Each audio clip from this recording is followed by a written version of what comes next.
This broadcast, presented by Squirtle and its partner schools, is not to be reproduced or retransmitted in any form. The content and descriptions on the platform may not be disseminated without the written consent of Squirtle and its partner schools. The thoughts and opinions shared on Squirtle's platform are those of the individual and do not necessarily reflect the views of the organization or its partners. Squirtle does not tolerate or condone hateful, bigoted, or divisive content. We want to thank our schools, advertisers, and individuals that have joined with us in our mission to build community around the local school.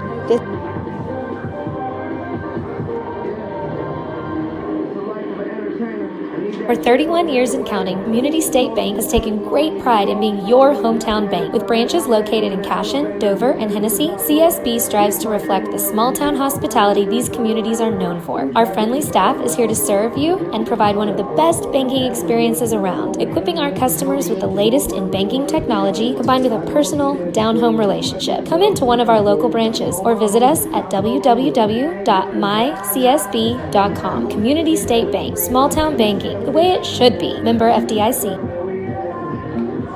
Support your school's booster club and get your business in front of thousands of potential customers. Talk about a win-win. Advertising packages start on this streaming station for less than $10 a game. Call 405-726-0835 or email adam@squirtle.com right now for more information.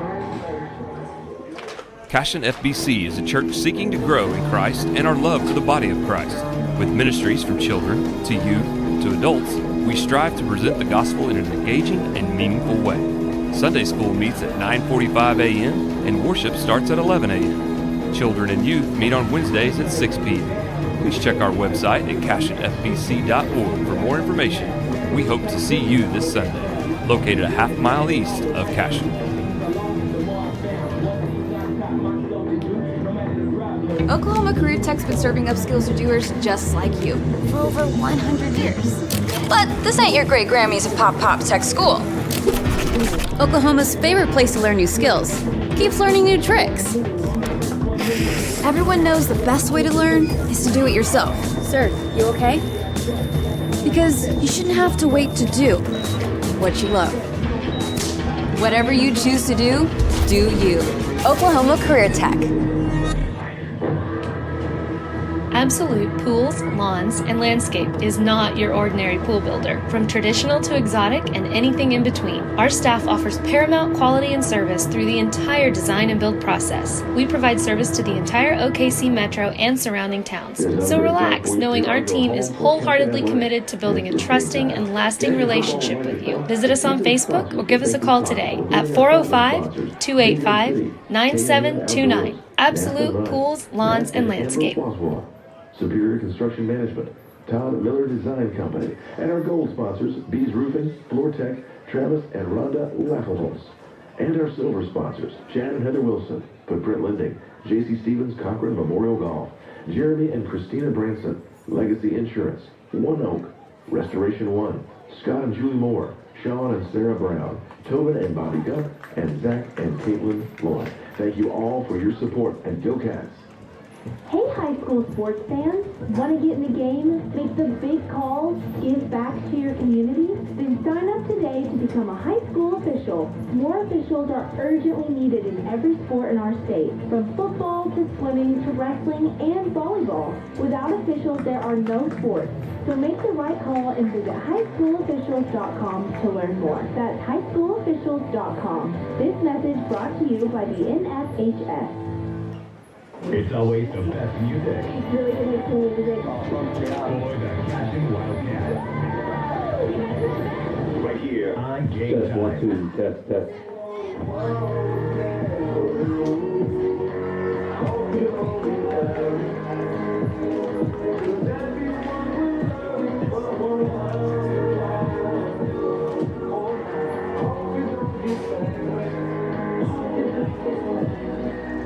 1, 2, test.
At Maples Nixon Diesel Horse, we've helped a lot of people, and our goal was to treat each and every person like a friend. And as a friend, we've got your back, always. We understand what you're going through. Being lawyers is what we do, but it's not all that we are. We care. We'll stand beside you throughout the entire legal process, not just as lawyers, but as your friends. We are Maples Nixon Diesel Horse, and we are here to help.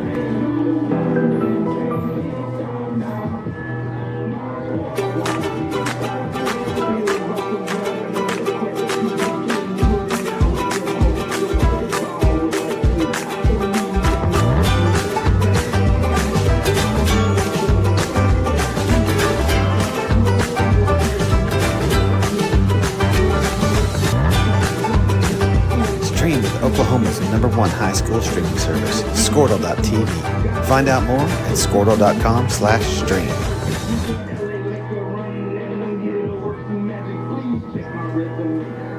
All right, welcome and good evening to Cashion Wildcats TV production of 2022 Cashion Wildcat Football live from Maxson Field. We have an extra special night tonight here live on a Thursday night. Appreciate you guys joining us. I'm Neiman Abavi. Missing out is my man Chris Gibson. Big howdy do to my man Chris out on the road. Thursday night action kept him out of the press box. And I'll be joined here shortly with Cashion alum and former football player Seth Brown. But appreciate you guys joining us tonight on, again, an extra special night of Cashion Wildcat football where we have senior night. We'll have the jersey retirement of one Brexton Green. And of course, even headlining along with those is an extra special game here as the Cashion Wildcats host the 7-1 Crescent Tigers here as they're looking to either win district or finish in 4th place. So it's gonna be a big night. Appreciate you guys joining us here. I'm gonna try to do my best with a little bit of analysis, try to make up for Chris here while he's gone. But again, appreciate you guys joining us here on the again the statewide leader in high school athletics here, streaming athletics, Cashion Wildcats TV, powered by Squirtle. Again, appreciate you guys joining us here. The Wildcats moved to, I believe, 4-5 on this season with their victory last week against Hinton on the road. A huge win, 19-4. If you're following Scorigami, that was a score that's never been seen in state Oklahoma State high school football. And appreciate all the fine folks that joined us last week as the Wildcats did a number against the Hinton Comets on the road. The Wildcats again moved to 4-5 on the season with that win. Chance Acord, the junior, passed for 293 yards, 17 for 33, and 2 touchdowns. It's been kind of running back by committee, even less as the Wildcats have had to really rely on their passing game. Max Brown, again, another amazing night, monster night, 8 receptions, 171 yards, 2 TDs. Wildcats led on defense by Jake Branson, the senior, and Camden Maroney. Preston Cotter, again, Wildcats were able to force a couple of turnovers and turn those into points. From the stat-wise from the game, again, last week, it was pretty even in terms of just kind of just in terms of time and possession, but if you see in terms of plays, and then of course yards definitely on the side of the Wildcats. Wildcats not necessarily celebrating good field position. Hinton Comets did, but it was the Tony Wood-led Cashion defense that left the offense for Hinton out of the end zone. There are 4 points coming off of safeties. Wildcats doing, again, most of their damage through the air, 293. Hidden Comets, predominantly a running team, did do that, 210.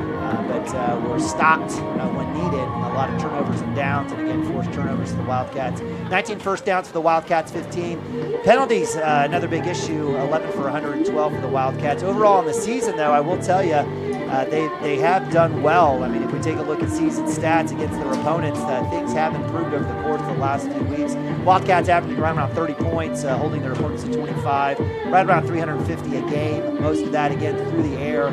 And then in terms of penalties, that's worked out. And again, the turnover margin, that's been a key issue for the Wildcats in their victories on the season, +4 on the year. But again, the Wildcats moving to 4-5 on the season. If we take a look at district play here as we start to break down the Crescent Tigers, Wildcats do move to 2-2 in district, 4-5 overall. Nice 15-point victory. Again, that's your max margin. They were able to get that, and that's definitely needed. And have been, in essence, in the 2 victories there the Wildcats have had. And this game today is extremely important for both teams. For the Wildcats, a chance to finish 3rd. And not necessarily face Ringling in the first round of the playoffs. Again, you're going to have to play a good team in the playoffs regardless, but nonetheless, you're better off not facing Ringling. But if they do lose, that's what will happen. But if Crescent is able to win, they end up winning the district title. First time in several years, I think since 2000, maybe 16 or 17 for the Crescent Tigers, where they went on to state to lose to Afton. But the Tigers sitting at 3-1 have had some really close battles and ball games this season. If they win, they will win the title. If they lose, they'll be in 4th place. And in terms of Crescent this year, led by Coach J.L. Fisher, again 7-1, great season, breakout season. They've been a young club over the last few years, but this past year definitely in a good spot where they have certainly been able to do good things with their group. A lot of juniors, a few seniors, sprinkled in seniors, but this group has grown up. Big wins in district against Watonga, as well as Christian Heritage and Hinton. They did have that tough loss. They only lost to Nico last week. It was a tight one. But again, a lot of close games for the Crescent Tigers, but sitting at 7-1 and a chance to win a district title. Wildcats getting ready here as we take a look at the line getting set up for senior night. That starts here right at 6:30 here in about 8 or 9 minutes. Get you guys squared away as we celebrate 8 seniors on the football team, as well as 4 seniors on the cheer squad, and then 2 on the band. Certainly love these festivities that we have here, and the way we honor our players from that standpoint. In terms of breaking down, again, the Wildcats and the Crescent Tigers, again, situation is if Wildcats win tonight, they'll move to 5-5, 3-2 in district. They'll finish in 3rd place, and will be seated again 3rd in district playoff format. And then if Wildcats do lose, Crescent Tigers will be the champions of District A3. We'll take that 1 spot. The Wildcats will go 4th. So looks like we'll take a look here as the Wildcats are getting set up. Again, appreciate you guys joining us. Love our fantastic sponsors. Can't do it without them. Again, all fantastic platinum, gold, and silver football sponsors. Again, you see them there. Bingo City, K&N Outdoors out of Chandler, Superior Construction Management, Waspo Family, NAFTA Mud, Todd Miller Design. Absolutely appreciate all of them and all the great things that they do from their levels. Gold level, Floor Tech, Jeff Southall, Bees, Roofing, Blaine Sarton, as well as Travis and Rhonda Lovehalls family, and Silver, Chad and Heather Wilson, Footprint Lending, Legacy Insurance, my man Chris and Chris, J.C. Cochran Memorial Golf Tournament, One Oak, Jeremy and Christina Branson, Restoration One, Scott and Julie Moore, Sean and Sarah Brown, Tobin and Bobby Gump, as well as Zach and Caitlin Boyd family. Absolutely love all of our fantastic sponsors, and of course all of our fantastic sponsors like Oklahoma Career Tech. And this is the Squirtle Game of the Week at GOTW. Again, brought to you by Oklahoma Career Tech, one of our fantastic sponsors here at Cashion Wildcats TV, as well as with Squirtle. They'll be bringing you guys, we'll be bringing you tonight's Game of the Week as powered by Squirtle. We had a few folks on the Gamecast that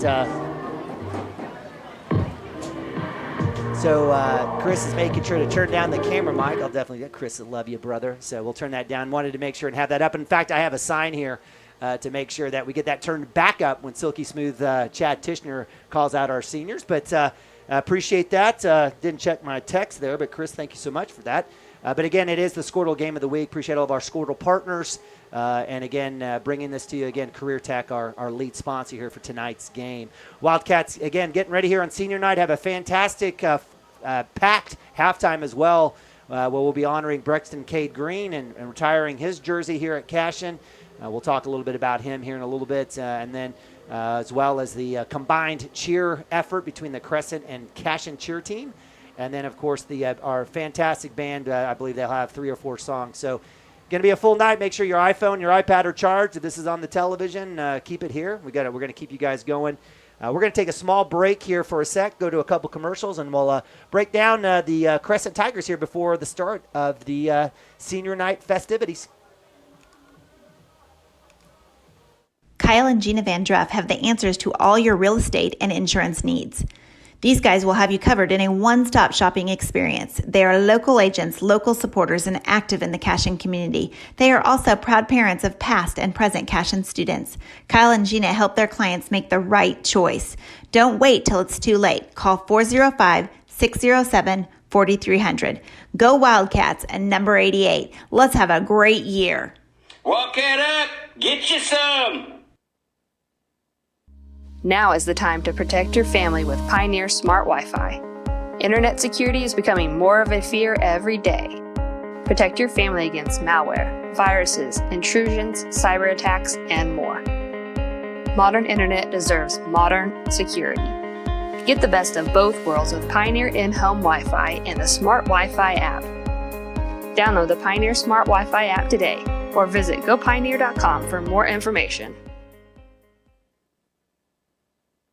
Dr. Matt Dieselhorst at Dieselhorst Sports and Orthopedics can help you get game day ready. Dr. Dieselhorst works with athletes of all ages, taking a coordinated approach to accelerate return to play and maximize athletic performance. His work with pros in sports training, injury prevention, bracing, functional rehabilitation, and imaging works seamlessly with his medical and surgical expertise. Get started by going to Dieselhorst Sports and Orthopedics. Let Dr. Matt Dieselhorst get you back on the field, backing all Oklahoma athletes on the field and off.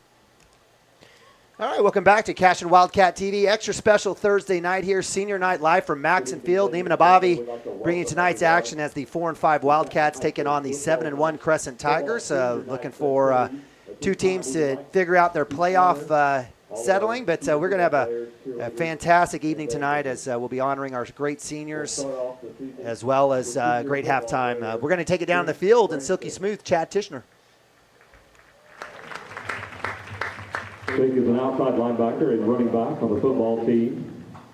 His parents are Jeremy and Christina Branson. Jake has played football for 4 years, ran track for 4 years, leadership, basketball, hunting, sleeping in a deer blind, and flinging boondocks out of my big bangs are his other sports hobbies and interests. Jake's future plans are to serve as a special warfare airman in the United States Air Force. His favorite memory is last Friday night versus Hinton, but he doesn't really remember much. The accomplishment Jake's most proud of is playing football with some of the best dudes in Oklahoma and winning back-to-back state championships. His advice to future players, no matter how hard the battle, no matter how much it hurts, don't quit. His favorite quote, if everything is blowing up around you, that's probably us. And his message to his parents, Mom and Dad, thank you for everything you have ever done for me, always pushing me to be my absolute best in everything I do. Y'all have really prepared me for what lies ahead in life. I love both of y'all more than you will ever know. Thank you. Senior football player, Jake Branson.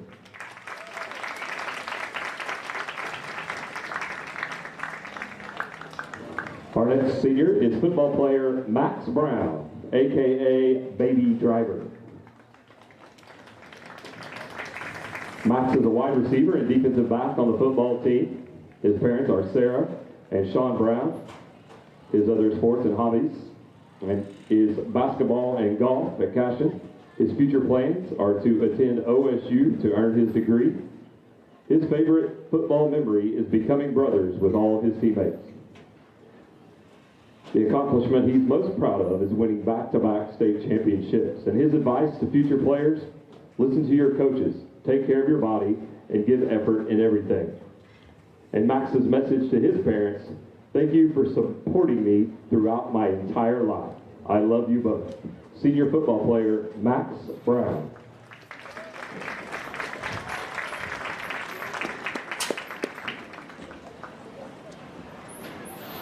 Our next senior is football player, Julio DeCinzi. He is a kicker on the football team. He is escorted this evening by his host parents, Jennifer and Daryl Stockton. His other sports at Cashion include basketball. His future plans are to get into medical school. His favorite football memory is having the opportunity to play football in the USA.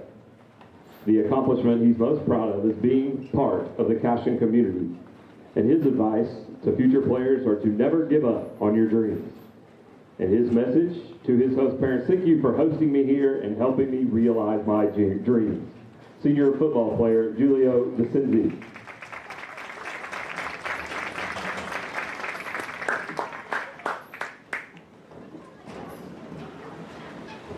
Our next seniors are Mr. Kai Gilbert and Mr. Seth Gilbert. We'll start with Kai first, AKA Meltdown. He is a wide receiver and a secondary player here at Cashion. Both the twins are escorted by Jennifer Clark, Jason Clark, and Forrest Gilbert this evening. Kai's other sports include hanging out with Titus, Juan, Carson, Mark, Colton, and Barrett. Love you boys. Kai's future plans are to be happy. Kai's favorite football memory this year against Western Heights, play 90. And the accomplishment Kai's most proud of, people said high school would change me, but I still haven't smoked, drank, or vaped. And Kai's advice to future players, go doe, pop someone. And his message to his parents after 18 years of dealing with twins, I hope we made you guys proud. Love you all. Love you too, Colby. Senior football player, Kai Gilbert.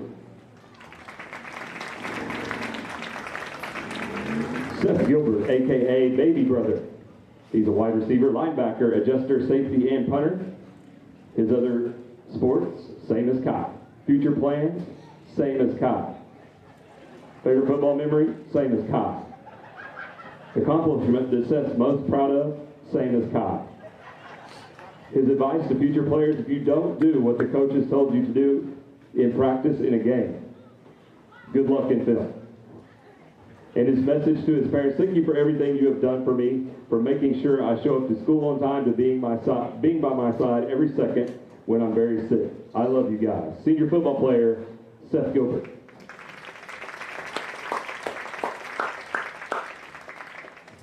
Our next senior football player is Camden Maroney, AKA Cheese. Camden plays offensive guard and outside linebacker on the football team. His parents are Brock and Terry Maroney. Other sports include baseball, golf, and powerlifting. His future plans are to attend college and play football. His favorite football memory, beating Pawhuska 7-6. Camden's accomplishment he's most proud of, winning 2 football state titles and winning powerlifting state with Brexton. Camden's advice to future players is to be coachable, support your teammates, and just be a dog. And Camden's message to his parents, thank you for being there for me and supporting me throughout everything. Senior football player, Camden Maroney.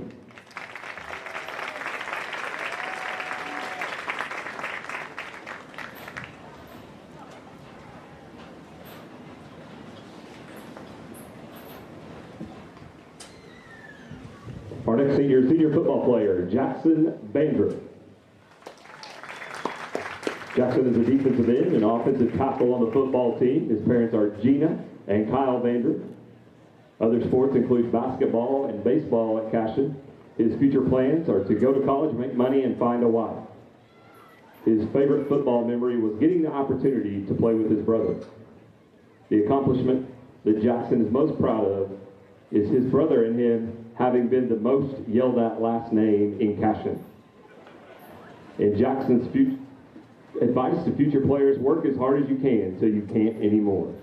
And his message to his parents, I love my family more than anything. Without my parents, I wouldn't be anything close to what I am today. For my dad's competitiveness in everything, including cornhole, to my mom always being there for me to talk to. Senior football player Jackson Vanderbilt.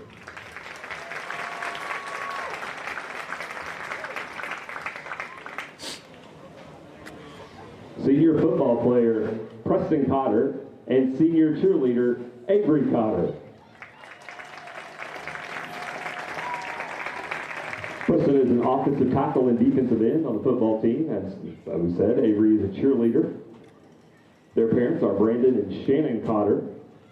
Preston's other activities include baseball and golf. His future plans are to attend college to play baseball and get a degree. His favorite memory is beating Ringling last year in the state finals. The accomplishment he's most proud of is winning a football state championship. Preston's advice to future players: cherish every moment and give it your all every time you're on the field. Preston's message to his parents: thank you for all your support and guidance you have given me throughout my life. I couldn't have done it without y'all. Love you guys. Senior football player Preston Cotter.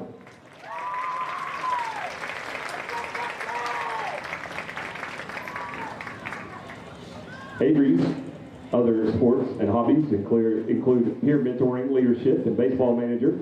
Her future plans are to attend Oklahoma State University and major in diagnostic medical sonography.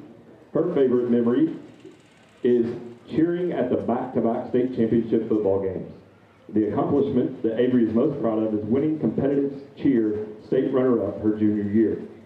Her advice to future cheerleaders: make lots of memories and have fun, because you'll never get these times back. It goes by much faster than you think.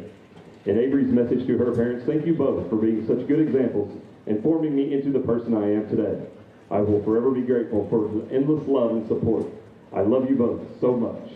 Senior cheerleader Avery Cotter.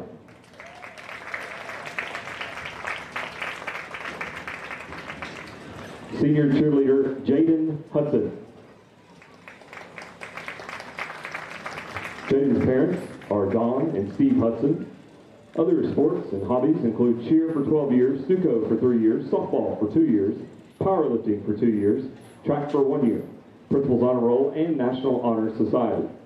Jaden's future plans are to attend Oklahoma Baptist University to cheer and major in sports medicine. After college, she wants to marry a D1 football player and live in a big house on the beach. Her favorite cheer memory is freshman year when Cheyenne and her woke up late. Then Amanda had to come pick us up in the bus at her house. The accomplishment she's most proud of is being accepted into my dream college to cheer. And Jaden's advice to future cheerleaders: always give 110%, because there are little kids looking up to you wanting to be just like you. Use them as your motivation. And Jaden's message to her parents: first of all, thank you, Mom and Dad, for moving us to Cashion 16 years ago. I'm so blessed that I had the opportunity to grow up in such a supportive town. Thank you both for always pushing me beyond my limits, and to my sisters, I wouldn't want anyone else to grow up with. I love you all. Senior cheerleader Jaden Hudson.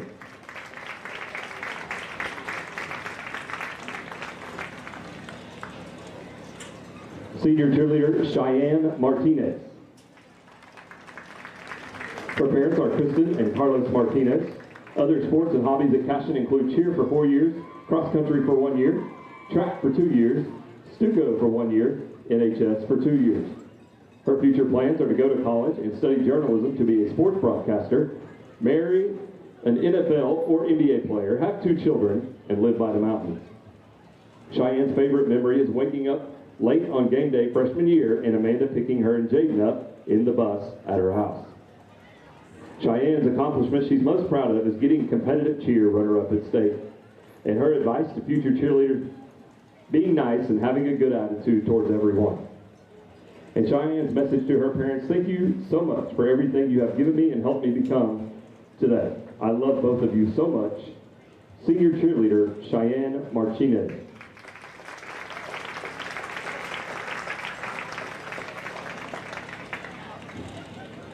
Senior cheerleader Taylor Rouse. Her parents are Jimmy and Sherry. Her other sports and hobbies include golf and peer mentoring. Her future plans: to attend Oklahoma State University and major in business. Her favorite cheerleading memory: spending my last year of high school with the best girls and the best coaches. Taylor's advice to future cheerleaders: don't take any day for granted and always work as hard as you can. And her message to her parents: I'm so thankful for everything you have done to help get me here today. I love you guys so much. Senior cheerleader Taylor Ross.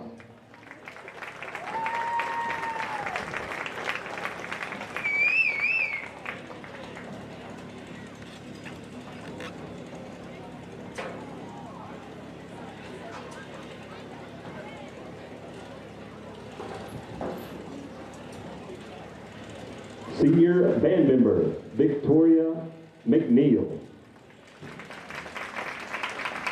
Victoria plays the flute in the Cashion band. She's escorted this evening by DJ Williams. Her other hobbies and sports at Cashion include powerlifting. Her future plans are to get a house, a husband, and spend all their time working out and fishing. Her favorite band memory is being on the carousel at Frontier City for Heartland Music Festival with Kyle Gray and him being stupid on the ride. Her favorite accomplishment is her sophomore year getting an award for her piccolo solo in a song at Heartland Music Festival. And Victoria's advice to future band members: never stop living, laughing, and loving. And her message to her parents: Mom, you are just like me, super cool and better than everyone else. Ladies and gentlemen, senior band member Victoria McNeil.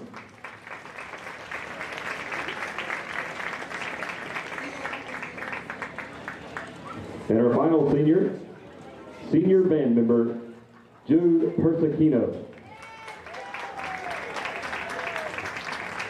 Jude plays the trumpet. His parents, Greg and Christine. Other hobbies: academic team. Future plans to seek higher education. Favorite memory: the weird off-topic conversations we get into in class. Accomplishment most proud of: superior rating at state solo and ensemble. And future advice to band members: don't crack notes. Mr. Fibus will make fun of you.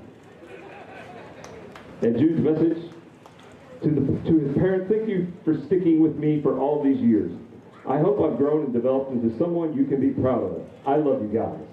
Senior band member Jude Persicino.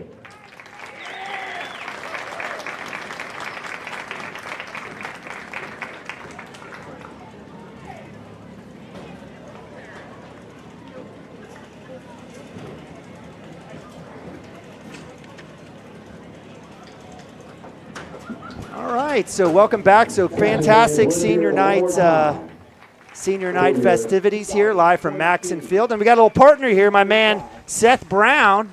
Seth's working the stash there, looking good, taking some time off here from Stillwater to come over and celebrate his brother Max that's celebrating senior night. Again, Sam was here as well. So, and then we've got one more Brown brother coming up, Hank. So one more coming up. Yeah. So your parents certainly will have some more tears here in a little bit, but we're smiling because you're joining us again, filling in for my man Chris Gibson and Drew Baker, who are out of.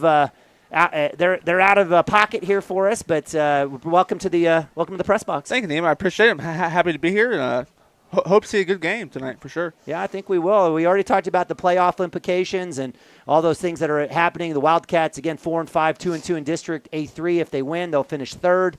We'll go on the road most likely to Wynnewood. If they lose, they'll finish fourth and head on down to Ringling for a really tough first-round match against Ringling. We all know what you're going to get out of those guys down from southwest Oklahoma. But let's take a look here as seniors kind of get that last kind of picture snapshot. Again, we love all fantastic seniors and really a great – these kids have all done great in their 4 years here in the high school.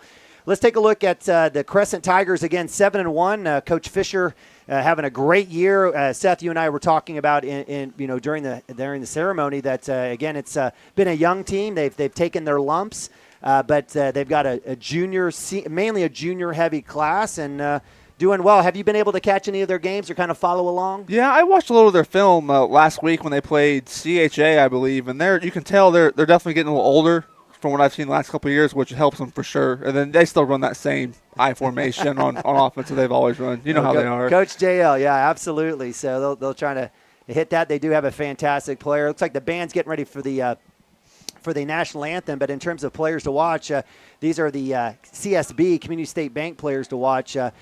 from Chris Gibson. Cade Varner, junior quarterback, cornerback as well. So he plays both ways. Varner, big kid, about 6'2", 6'3", a little lanky, is a fantastic pitcher, great baseball player, plays a little basketball as well. Just a fantastic athlete, and you'll see him running around trying to make plays with his feet and his arm. Certainly someone definitely to watch out for on both sides. And then C.J. Wilson, number 23, another junior, multi-sport guy, plays a little basketball as well. Nathan Nabavi has played basketball and baseball with both these guys out on the road in the summer. Again, a fantastic athlete, good size, wide receiver, running back. You'll see him flexed out, running some wheel routes as well as running the ball and in formation. Also, the other opposite cornerback. Any thoughts from your perspective on these two players? Have you had a chance? I have watched the quarterback a little bit. He looks like he can run pretty well, and I actually saw him warming up over there. Like you said, he's got good size. He's pretty long, pretty athletic. It looks like. And from the little film I saw, he throws it pretty good too. So I mean, he should be a tough matchup tonight. He does. The Wildcats again have seen Crescent for a while. This is not something new. And you mentioned the same formations. This is almost like a family reunion of sorts. Oh yeah, they've run the same offense for years. And you're going to see probably a little bit of two-back zone read. You'll see single back zone read looks. Wildcat even with number 8, I think Tanner Rice, who's played every position for them.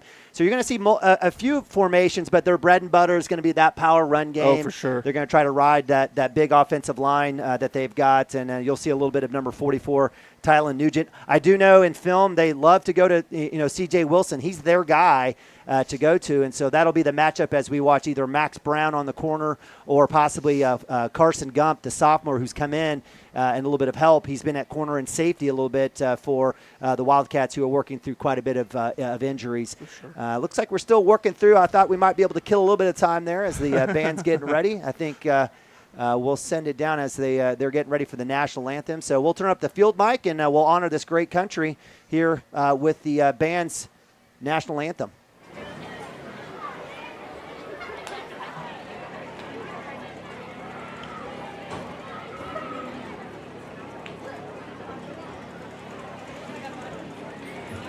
Ladies and gentlemen, we'd like to welcome everyone to Cashion's Maxon Field for tonight's game between the Crescent Tigers and your Cashion Wildcats. Crescent currently ranked number 10 in Class A with a record of 8-1. The Tigers are 3-1, currently in District A3. Cashion enters tonight's game unranked in Class A with a record of 4-5. The Wildcats standing at 2-2 in District A3.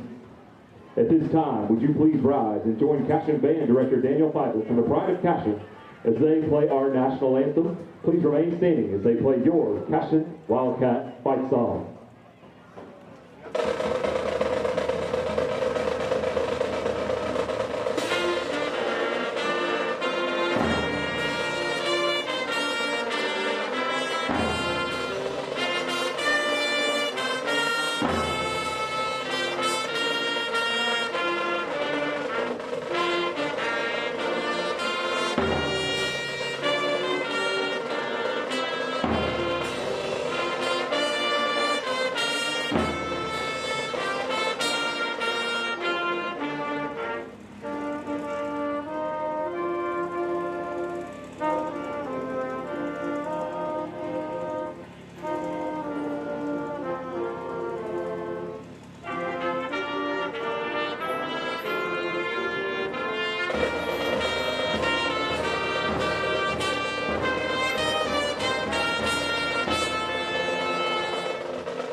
All right. God bless America, the greatest country in the entire universe. We're so lucky to be here in beautiful Cashion, Oklahoma, live from Maxon Field. Neiman Abavi, Seth Brown bringing tonight's action as the Wildcats and the Crescent Tigers war on 74 underway here in a few minutes. It is the Squirtle Game of the Week, GOTW, sponsored by Oklahoma Career Tech, and we appreciate you guys joining us here.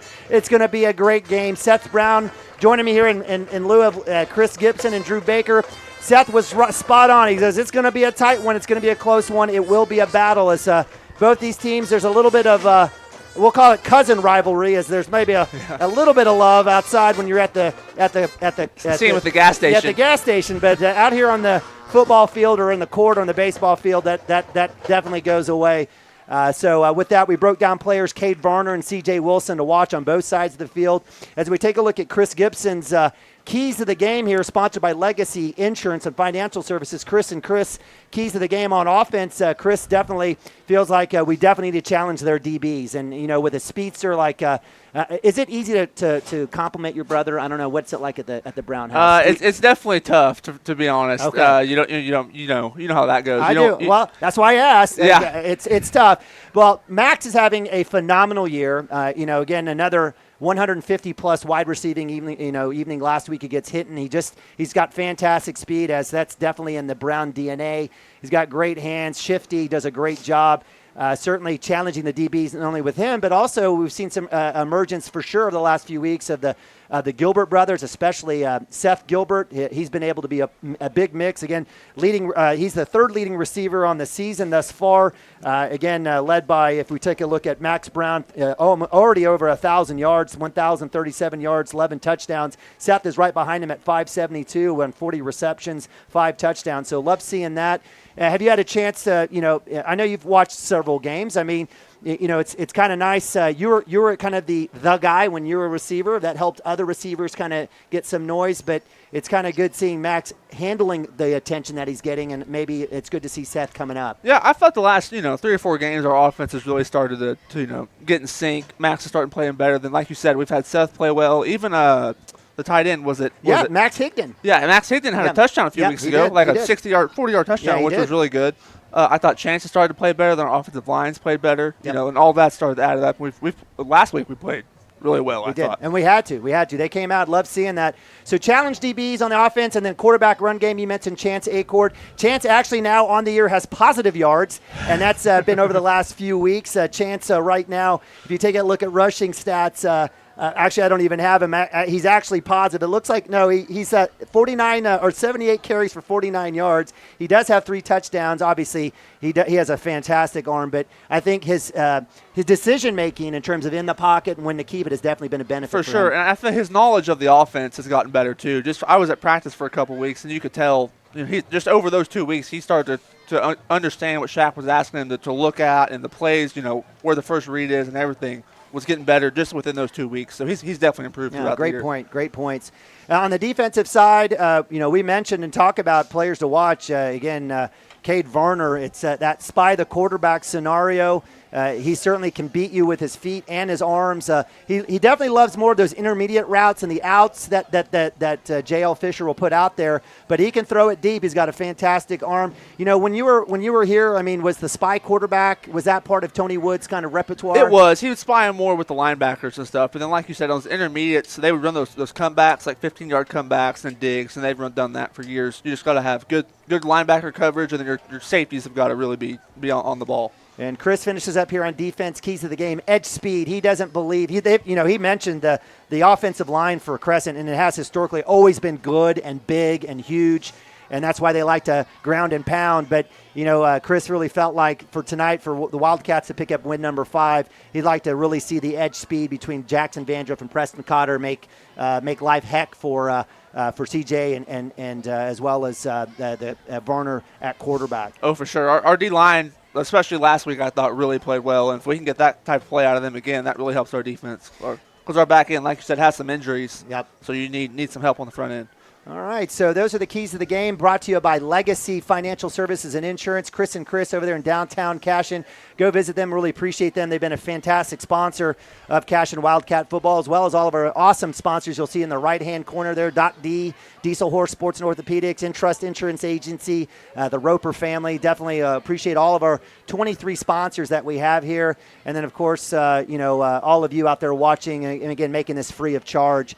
Again, this is the Squirtle Game of the Week, so we appreciate Adam and the guys kind of putting a highlight and a spotlight here in Maxon Field in beautiful Cashion, Oklahoma. Weather tonight is 70. It says 71 on the laptop. It doesn't feel like 71. It feels a little bit cooler than that. It's not sunny. It's obviously dark now. It's pretty windy, too. And pretty windy. What do you think wind-wise? I bet it's blowing 15, 20 mile an hour at least. I mean, you can't feel it here in the press box, obviously, but out there it was blowing pretty good. Yeah, so that we'll have to take a look at that, see if that changes anything. It looks like it's blowing out of the south, or is it out of the southwest? I don't know if it's coming across. Definitely out of the south, yeah. Yeah, so we'll see if that plays a factor. And again, the game moved to tonight, Thursday night. A lot of storms and significant rain. So, it was probably a smart move from a safety perspective, but also just from a standpoint of what we have going on here with senior night. The halftime retiring of Brexton Green's jersey. Love number 10. You'll see there in the top right corner there, a little tribute to our guy, Brexton Green. And then obviously, with all the other things going on, it seems like probably a smart move. You never played the Thursday night game, did you? I can maybe on like those fall breaks, where you play on Thursday just in case, but I can't remember very many. I've never had one moved like they did this week. But I mean, like you said, you don't want to play in the rain or the storms, so I don't blame them. Yeah, I don't know if it affects the game planning or practices. I don't think that matters too much. You kind of lose your walkthrough day on Thursday, but it doesn't. Yeah. It doesn't really matter. You're not doing much on that Thursday anyways. All right. Most of that work is done Monday through Wednesday for sure. So Wildcats coming out of the locker room, Crescent Tigers coming out of the locker room. So as we get close to kickoff, this is where I usually ask Chris for his prediction. Do you have a prediction, Seth? Yeah, I think I'll take Cashion like 28-21. Okay. I think a competitive game for sure. Yeah, no. So that's the in the line. So Chris's prediction tonight. He said he had a dream. I'm not going to tell you what the score was from his dream or what was happening, but love Chris Gibson always sleeping and eating Cashion Wildcat Athletics. But his prediction's 28-14. So Chris, the pen's down, it's written. So we hope that comes to fruition, and the Wildcats move to 5-5. So captains are out on the field again. A great group of guys that have done fantastic work over the last 4 years. Preston Cotter, number 57, number 59, Jackson Vandruff, number 61, Camden Maroney, number 18, Seth Gilbert, and number 3, Max Brown. These guys have been a part of a lot of victories here at Maxon Field, a couple state titles, a lot of district championships, and it would be fantastic for them to go out a winner here on the War of 74. Wildcats in their gold helmets, maroon tops, gold numbers and lettering, gold pants. Certainly a situation where if you're Clayton Harmon and some of the old alums, you love that classic look. Crescent Tigers in the black helmet, white tops, bottoms with orange numbers. What's your favorite look? You are part of a lot of unique looks here under Coach Shack. My favorite is definitely the all white on the road. Yeah. No doubt about it. But like you said, this is a big game tonight. The loser has to go to Ringling, which is probably the number 1 team in the state, and you definitely don't want to do that in the first round. So this is the big one that you definitely want to win.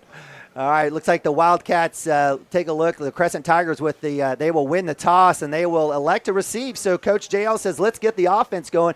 Wildcats and Coach Tony Wood will be on defense, and will be kicking off here as the boys shake hands here. After this is where it's going to get nasty and gross. And this is the part where Chris definitely we offer up. He says hi and thanks, but certainly from a standpoint, this is where we say thanks to our officials. We can't have the game with them. This is Homer television for the Cashion Wildcats. We won't necessarily be happy with a call, but it's obviously not personal. We absolutely love our officials and can't have the game. And if you could, as Chris says, if you think you can do better, go sign up. And by the way, guess who just signed up to be an official? Who? Alex Nabavi. Did he really? He wants to do some basketball, earn a couple bucks, yeah. So we'll see. And he says as long as I don't have games where my mom and dad are at, right, like they yell at officials. Yeah, you definitely don't want to have a Cashion game, do you? No, definitely don't want to do that. But no, I appreciate our officials and can't do it without them. And looks like we got a nice little 4-man crew out here tonight working tonight's game. So we'll wait for the Wildcats as the captains. And again, appreciate Community State Bank, our scoreboard sponsors, as well as our sponsors for our captain, our kickoff captain. So certainly appreciate our fantastic folks at CSB who do a great work here in Cashion, Dover, as well as in Crescent, I believe. No, yes, Crescent. Yes. All right. So Wildcats taking the field, getting ready for the kickoff. As a former athlete, do you come to games nervous, or do you?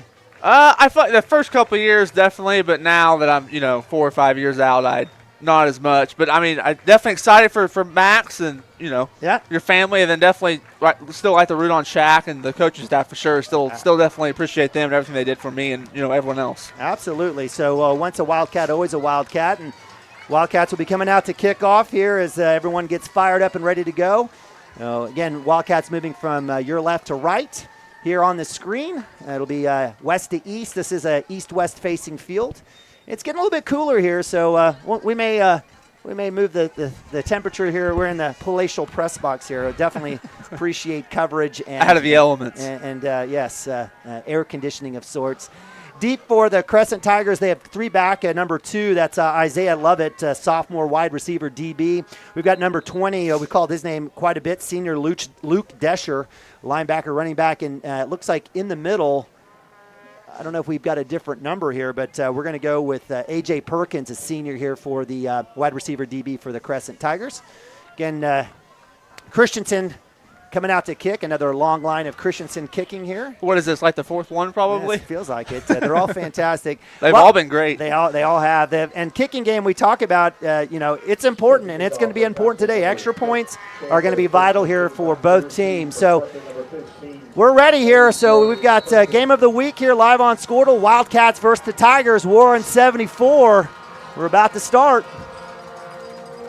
High onside. That's going to land. Fair catch by C.J. Wilson right around the 35. That'll go out of bounds. It'll be Crescent ball. So a little bit of mishit there, and we'll see a little J.L. Fisher strategy as he did move one of his better players, C.J. Wilson, to that spot where the Wildcats do their kickoff. So it'll be 1st and 10, first possession here for the Crescent Tigers. What do you expect here, Seth, from a first go for JL? Well, from what I've seen, they're definitely heavy on the run game to start most games, so they kind of want to see what they get to start. So that would be what I would expect here. All right, so with the penalty, out of bounds, and a false start, it looks like the ball will be at the 45. So great starting possession here for the Tigers at their own 45. Again, full house backfield, pistol formation. Cade Varner in shotgun. He'll snap, hand off to Descher, right side. He's looking for an outside lane. He's got a nice little gain, eventually brought down by Cooper Frazee. In chase was Gilbert, and that'll be a big first down into Cashion territory. Yeah, it looked like we kind of lost the edge there on the top side right there. That was a pretty good play by Crescent. It was blocked up really well by tight end. And if you don't think this game isn't big for Crescent, you're missing out. This is not only just for first place in district title. This is about beating their nemesis here in the Cashion Wildcats. This is for pride for them for sure. I mean, they've only won this game one time in 15 years. They want to win this game regardless what it means for the playoffs. Under center, underneath the fullback 44. Nice gain there. It looks like on a bobbled handoff, but give credit to Tylen Nugent, the junior, and that'll be a nice gain of about 6 here on first down. Yeah, it looked like they snuck a little fullback dive in there. I think we were kind of playing outside. I think there was going to be another outside run, and we kind of got beat on the inside there. It happens. So with that, Wildcats, again, first quarter action, 0-0, 11 minutes on the clock. We'll give you a little sound off and a sounding board there on the clock.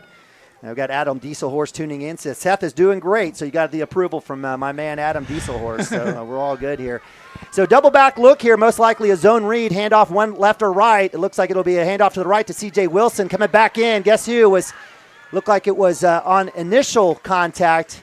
Looked like it was a linebacker, and sometimes these numbers are tough. It was that Camden Maroney? I think so. It looked like they ran Timmy Jones there on the initial contact. Good play by Timmy there. It looked like they ran a little split zone there on the backside. Good little play there by Crescent again. They came out running, which I figured they would. They want to see if they can run it down our throat. All right, so shotgun power look here. Varner with the keeper up the middle looking for the first down. They're going to try to get a push. He'll be close.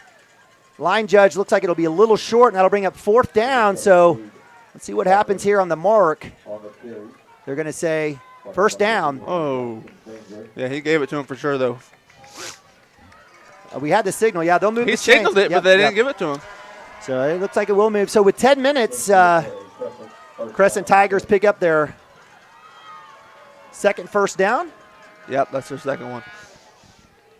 We'll try to get that scoreboard going for you guys. Make sure we'll run it. We won't have a clock. I'll try to give you that update here as we work. Production, if you want to come back and keep working with us, Seth, we'll get you on the clock. Two-back set, zone read. This time to the left, C.J. Wilson trying to get the outside. Barrick Wano, the freshman, trips him up. Way to go, freshman. And that'll be a short gain for C.J. Wilson. Really good play by Wano there. They had it blocked up on the edge. If he gets by Wano, he may score there. So love seeing that. Again, the Wildcats short tonight as Jake Branson is injured after sustaining a tough injury in the Hinton game. He gave it all. It wasn't because of effort. No, that was a scary deal, man. He was on the sideline, shaking after that second hit. It was scary. Glad to hear he's all right. So Wildcats get the stop there on first down. It brings up second and long, 2nd and 8 with 9:02 on the clock. Tigers taking their time. They're going to try to maybe milk this clock and control the game here. Another same formation, right heavy look. Another handoff to C.J. Wilson coming up the gap. They'll get a few more. Wildcat defense bone up a little bit better here, and it'll be 3rd down and long. They've come out real heavy to start the game. They haven't thrown the ball yet, which they're testing our manhood for sure. Good start, though. I mean, third and 8 here, 3rd and 6. All right, so 3rd and 6. Definitely 4-down territory here for Coach JL and the bunch. Looks like the Tigers will then replace a couple of guys checking in as number 8, Tanner Rice. Will be a 2-back look again here. Wideouts are Cox and Lovett. Here comes a pass, I'm sure. Sorry, Nima. No, it's all good. Wildcats in that 4-man front. It's going to be a keeper. Varner, Wano in coverage, comes up, dump down underneath. Big hit. Does he hang on? He does. So give credit to number 80, and that is the tight end, Junior Chisholm Watson. And that's the pass that they're going to be looking for every single time. For sure. They ran a little play action there and had him leak out of the backside and ran a little crossing route there. And you get him one-on-one with a safety, and that's tough. I'm not going to lie for anyone. That's a hard to cover that guy. So good coverage, good contact. Give credit to the junior Watson on hanging on to that. So Wildcats will give up another first down, and it's now at the 13-yard line. 7:50 on the clock. Again, first quarter, double back look here again.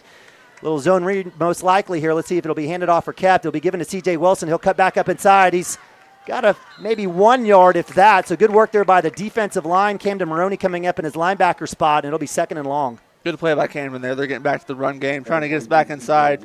Good stop there, holding the 1. Wildcats and Coach Wood showing that 4-man front. Do you expect any blitzing here?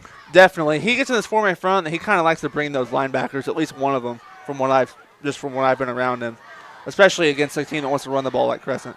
So Wildcats going with Cotter and Jackson on the edges. Inside, Tommy Branson and Matthew Stockton. Linebackers Maroney, Jones, and Barrick Wano, the freshman. Single back set for Varner. Back to pass. Right side is going to go to the flats. Nothing there. Great job by Jackson Vandruff getting in his face, dumping it out, and it's be a fumble out of bounds. They will call the fumble, so great work. Jackson Vandruff, amazing. Yeah, great play. Came right off the edge, just shoved the tackle right off him, and it just came unblocked. Great play by Vandruff there. So Vandruff getting up in the air, cutting the passing lane for Varner. He wanted to look to that edge or that out. Not there. Lost like 20 yards. So big TFL for my man Jackson Vandruff. Jackson, one of the leading tacklers on the season. He's got 49 on the season, make it 50. Jackson had almost 100 last year. He's been a marked man, so working through holds and double teams. Like you said before the game, our 2 edge guys are both really, really good. They'll struggle with their speed and athleticism and their size. I mean, they're both really good. Varner back to pass on the 3rd long. The roll to his right. Tried to dump down. He'll get it into number 8. Give credit to Tanner Rice on the short pass, and it'll be 4th down. So, again, what was 1st and 10 from the 13 now is 4th and long, right around the 25-yard line. You'll take that. I mean, like you said, they had 1st and goal, or 1st and 10 to 13. Now they got 4th and 20 from the 25. Yeah, no field goal attempt here as Cade Varner, the quarterback, is also the kicker. So 2-by-2, single back, most likely a screen. Let's see if Varner wants to go deep. He's going to go look long, cross the middle up top, double coverage, in coverage. Nice job there by Gilbert, and that's a turnover of down. So the Wildcats bend, don't break. It'll be 1st and 10 for the Cashion Wildcats. Great coverage by Seth Gilbert there. Had him one-on-one there on a seam route, and he did a great job. Stayed all over him. So excellent job. The Wildcats getting the ball back, not after a 20-minute drive there as the Tigers took over from the 45. They had a big loss. Nice sack there by my man Jackson Vandruff. So it'll be 1st and 10 from the Wildcats 24. Our man Chance Acord. We've got Timmy Jones, a sophomore, in the backfield with him. Aced out up top. And we are so the sophomore. So I mentioned his name, Grandma and Pop-Up in Michigan. I know they're not happy with that. We aren't either, but maybe a little nerves here definitely for the sophomore. Start the game, for sure. I think he were they trying to send him in motion or something? He just got a little antsy. It happens. So Wildcats behind the sticks. That's been a familiar situation for this team this year. So 1st and 50. Actually, that's a significant mark off. Yeah, I was about to say it should just be 5 yards. So 1st and 15 now from the 19-yard line. Same formation here. We've got Gilbert and Brown. Brown in the slot this time. 4-man front here, a little 4-3 look here, and actually they're going to go back to a 3-4 here for J.L. Fisher. They're going to show bubble here at the bottom. They're going to pump and go. They're going to have the deep ball to Gilbert on senior night. Comes up, big catch, still on his feet, makes another guy miss, goes down in Crescent territory. Nice first down play for the Wildcats. Great play there on first down. They faked like they ran bubble to Max, and they stuttered and go, and Seth made a great play on the ball. Good throw by Chance, too. Fantastic ball and great grab there as Gilbert goes up top. That's his, I believe, 41st reception of the year. Wildcats stay in that same formation. It's Cooper Frazee that's aced out. We do have 11 personnel as Max Higdon is in at that tight end spot. Chance Acord 1 for 1 already in Crescent territory. 6:08 on the clock. Wildcats go Meerkat here, get the call as Coach Shack takes a look at the defense. 4-3 look here for JL. And the Tigers back to pass. Look at a little screen. Now looking for Brown. It's not there. Double covered. Going to dump down into Gilbert. Does he get the catch? I think so. Are they going to get him with the foot in? I think he caught it, honestly. They're going to say they better call it. The line judge saw it. Give it to him. Nice. They give him a catch, so nice work there. So a little check down. Nice work there by Gilbert coming back to find Acord. Again, it was Brown on that move. They double coveraged him, and he's seen that all season. Yeah, for sure. But great play by Gilbert there. I mean, the play broke down, and Chance got out of the pocket, and he broke to the sideline and got his feet in. Great play. A little Alex and the Bobby side. Him get a lot of alum here with Ben Harmon and Gavin Fippen. All right, so we'll have a stoppage of clock here. See what happens. We do have a flag where we're going to have delay of game. We'll have a legal substitution. Okay, so this time correctly, the officials call it before the play occurs. Yeah. Therefore, we know what happens. Yeah, not like CHA, huh? So this is a good thing. I'm actually happy with that call in a sense. So the Wildcats lose that 5, so it becomes now 2nd and 2nd and 9 here from the 48 on the Tiger side of the field. Empty set here. It looks like Kai Gilbert aced out by himself on C.J. Wilson. Wildcats will go heavy with a one tight end look. Back to pass is Acord looking to his left. On the slant, inside to Brown at the sticks. That should be enough for the first down, and it is. All right, baby. Good seeing you. I love you. Another good throw by Chance there on 2nd and long. That penalties, though, we got to quit doing that for sure. That's been a problem all year long, like you've said. Yep. Yeah, absolutely. So Alex Nabavi gets his hug from his daddy. That's nice. They've got the OBU Bison have a big game on the road against the Reddies in Arkansas. So a little Nick Nabavi, Alex Nabavi, and Caden Harrell for the OBU Bison. A lot of folks playing football here for the Wildcats. Got a lot of folks here honoring Brexton Green here. So Wildcats stay empty. Trips right, Brown, Gilbert, Frazee. Kai Gilbert by himself aced out on the other side. Let's see if the Wildcats go maybe a little draw here. Let's see what happens. Gilbert looking for the tunnel, coming across, slant inside. Great catch in traffic. Seth Gilbert, yes, sir. Second catch of the night. That's his third of the night. Great start for Seth, no doubt about it. That's 3 really good competitive plays. So loved Acord sticking that foot in the ground, making the tough pass in traffic. So that'll bring up 2nd and manageable, 2nd and 1, 4:48 here, first quarter. Quick first quarter already. Wildcats stay in that empty set. Again, trips right. Max Higdon, the tight end. Let's see if they go to him here. Acord back to pass, looking across the middle. He'll keep it. Works to the right side. He's got yardage to gain. 25-20, knocked out of bounds. That'll be a first down. We do have a flag. That's on the left side. I don't know if that's an offsides or a hold. It may be a defensive holding. It's on us, darn it. So again, like we were just talking about, those penalties all year long, we keep doing that, and we just can't do that. So that is that the third penalty already on this possession? I believe that's the third one. So this one's a big one. So what would have been a big first down for the Wildcats all the way down to the Crescent Tigers 20. They'll mark this, and this one is right around looks like it was spotted at the 20 or at the 31. So that'll move the ball back all the way to the Crescent 42. Wildcats still staying at 2nd down. Let's see if they can get half here. Max Brown aced out by himself. Let's see what happens here. No one helping on the safety side. Acord back to pass. Pressure screen is on. Great call by really Shaq. Big block. Cooper Frazee to the 25. Cuts back. Still on his feet. Across to the 16. First down. Cashion Wildcats. Like you were saying, really good call by Shaq there. They had no one over there for that screen. There was 2 linemen. They didn't have anybody to block. So Frazee following the freight train gets the big reception and first down. Kai Gilbert and Max, looks like Kai Gilbert, it is Kai Gilbert coming out. Coming in will be Timmy Jones at running back. Wildcats will stay in 11 personnel with Max Higdon at tight end. Aced out up top is Cooper Frazee. Down here in the slot, we've got Max Brown and Seth Gilbert. And 11 seconds on the play clock, 3:43 here, first quarter action, 0-0. Wildcats better get this snap off. We're going to have to call a timeout. They don't know. And we will get another penalty. They didn't see it. That's like our 4th one this drive. So a penalty here will mark it back 4. I was thinking Shaq would go ahead and call it. Yeah, I don't think he saw it because normally he would just call the timeout. I don't think he saw it. You can't take those home with you. So Wildcats now again, 1st and long again, 1st and 15. This time from the Crescent. I guess this is just how you get extra yardage. I guess. Yeah, it looks like they may try to throw the fade up top right here from what I saw. Back to pass, Acord looking to his right. He's got the slant, comes up, and that'll be a sack. So give credit to number 54 on the delay blitz, Mason Payne, D-end on the twist. They're looking for Gilbert on that deep post. Yeah, it looks to me like they're dropping quite a bit of guys into coverage. They're kind of daring us to run it. Kind of need to get the run game going. Yeah, so with that, Coach Shack says, okay, we'll stick Cooper Frazee back there. So Timmy Jones comes off, the sophomore, running back linebacker, will be replaced by Cooper Frazee.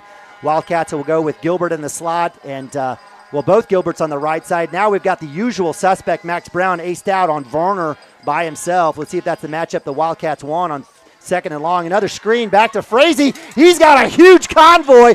Preston Cotter comes up. He's cut underneath it. He stays to the outside. He has more yards, but definitely 3rd and manageable now on a great call by Shaq. Another good screen. Basically the same play call as before, just to the other side, and again, they had no one over there.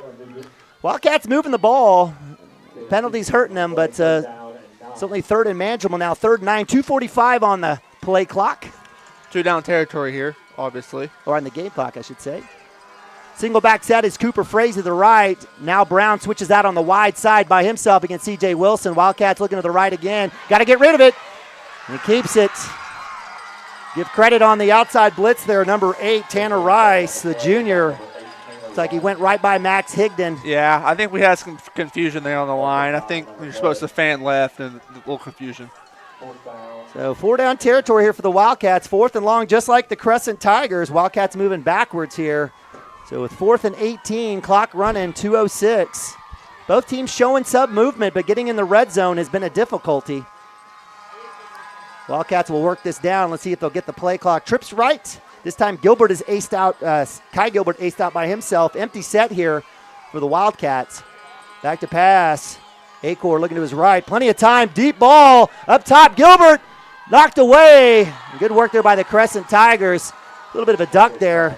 Don't see that from Acord very much. The intended receiver was Gilbert. He had a chance, but give credit to the DBs there. Number 2, Isaiah Lovett with the deflection. 4th and long there, you kind of just got to throw it up and hope you get a call or some catch. The penalties that drive, it killed us the whole drive. It killed us. So Wildcats with a turnover of downs. They'll give the ball back to the Tigers with 1:42 at the 26. I would expect more run game for sure. They had some success that first drive. All right, so Wildcats go heavy on the line as well. This time Tanner Rice will keep it in the Wildcat. He's not going anywhere. Camden Maroney, yes sir. Senior coming in with a tackle, and Tanner Rice with no gain. Good play but there by Camden. It looked like T-Wood was expecting to run too. We had 10 guys in the box.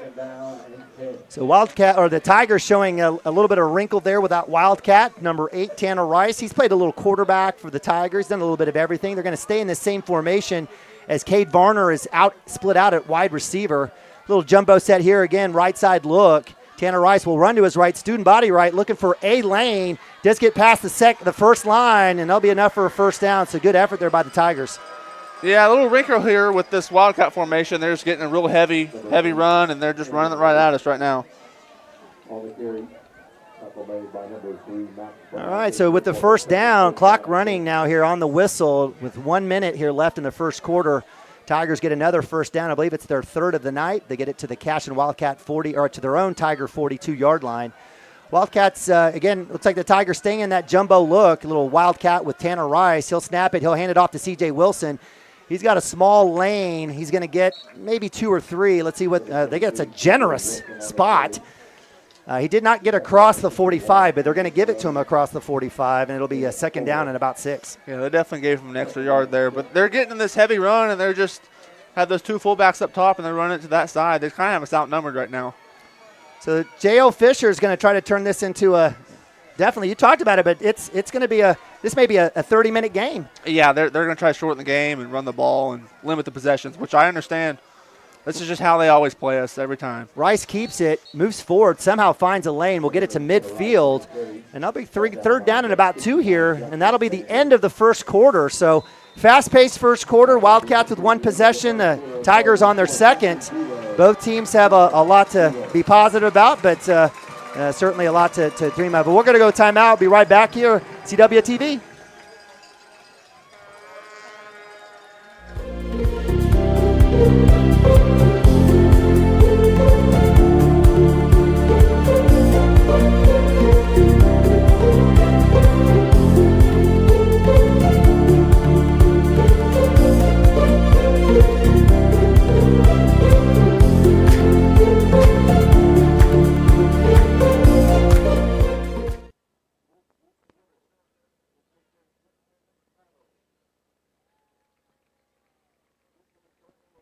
All right, welcome back to Maxon Field, Cashion Wildcats TV broadcast of the War on 74 here. Squirtle Game of the Week sponsored by Oklahoma Career Tech. We appreciate you guys joining us. 0-0 as we start the second quarter, and we have our Community State Bank kickoff kid, our captain. We got a Cotter kid. The Cotters, talk about the Browns from the Bobbies with the kids. The Cotters, they got a crew themselves. Oh, they got 3 or 4 at least, don't they? Yeah, they got about 5, I think. 5? Leah Harmon there, great partners there at Community State Bank. Really appreciate everything they do. Coach Tishner, Sarah, among the bunch. Definitely appreciate them and all they do. So with the start of the second quarter, it'll be the Crescent Tigers, 3rd and short here. Again, appreciate you guys joining us. It's, again, been fast-paced. It's been a good one thus far. So 3rd and 2, 4-down territory here for JL. Oh, for sure. So maybe for take sure. a shot here with Tanner, maybe? It looks like they're in that Wildcat again. I would expect run. Again, it looks like they found something, or they think they have. They got it again. They did. So, and this is the exact look that we saw from the Woodward Boomers. That when the Boomers made their comeback, it was basically Wildcat, Wildcat, Wildcat up the middle. Correct. And then my senior year, in fact, they got in this exact formation that they're getting in right now, and they got those 2 little fullbacks, and they ran it to the 2 fullback side for about 3 quarters until we were done. So I would expect that until we stop it, if I had to guess. All right. So whatever it is to get the job done. So it looks like Tanner Rice stays in there. Again, jumbo package here, double tight end, or a double fullback or cowboy look here. C.J. Wilson to the right. They're going to give it to Wilson. He's going to go off the edge. No holding call as Jackson Vandruff was roped up. C.J. Wilson does cut underneath that block. We'll get a decent 4 yards there, or 3 yards. They'll bring up 2nd down and long. Yeah, they're content with 3 yards. I mean, they got 4 downs. It's kind of like playing Morrison back in the day. They'll just run it for 3 yards at a time, and they're fine with that. All right, so they're keeping it out of their hands of their guy, Cade Varner, fantastic athlete. He's over there on the sideline, split out at wide receiver. Tigers will stay in that formation. 10:57 from the 40. Wildcats blitzing up the middle. C.J. Wilson looking for somewhere to go. He doesn't have anywhere as he's going to be tackled. To give credit to sophomore Timmy Jones, it looks like, on the actually, no, Tommy Branson, the junior D-line. And they'll give him another yard. It looked like it was right at the line of scrimmage. I know I'm nitpicking here, but 3rd and long here, or 3rd and about, looks like 6 here for the Tigers. That was better there by the Cashion defense. They, only got about a yard. If you can stop this power run, they'll get out of this formation. We just need to hold up right here. Yeah, I guess that's that 1st down. Definitely need to do that. So 3rd and 6, 10:21 running clock. Tanner Rice in shotgun. He's going to keep it. He's going to roll out to his right, looking for a pass. He dumps it down, incomplete. Intended receiver, number 44. That's Tylen Nugent. And with that incompletion, clock stops, and it's 4th down. Trying to sneak one in on us there. They're in this, like I said, that Wildcat, and they try to run a little play action. It wasn't even for a 1st down, though. No, I know. It's very weird. Because 7's their quarterback, right? Yeah. Yeah, that's weird. Yeah, so again, the intended pass there, a little rollout, probably would have been better off for Tanner to keep that one. But it's 4th down. They'll stay in this position. Tanner Rice is also with Cade Varner in punt. They do some of the punting duties. Looks like it is punt formation. Wildcats in safe. And we're going to get the offsides. That was tough. So that will move from 4th and 6 to now 4th and 1. They'll go for it now, I would assume. Actually, they're going to move it back. They called a false start. They did false start. Goodness gracious. Woo. Wow. Woo, partner. So definitely going to stay in punt formation now. Well, we should have just make sure and listen to the Cashion fans. They were cheering. Come on, partner. All right, so 4th and 11 here. Definitely punt situation as Tanner Rice is back to punt. No one back for the Wildcats. They'll rush. Line driver, that's going to roll, hit the 20, a great crescent bounce. And that's going to roll all the way into the end zone for a touchback. Yeah, touchback. Thank the Lord. Wow. Great effort there by Cade Varner. We talked about his speed. He showed it there, almost getting that.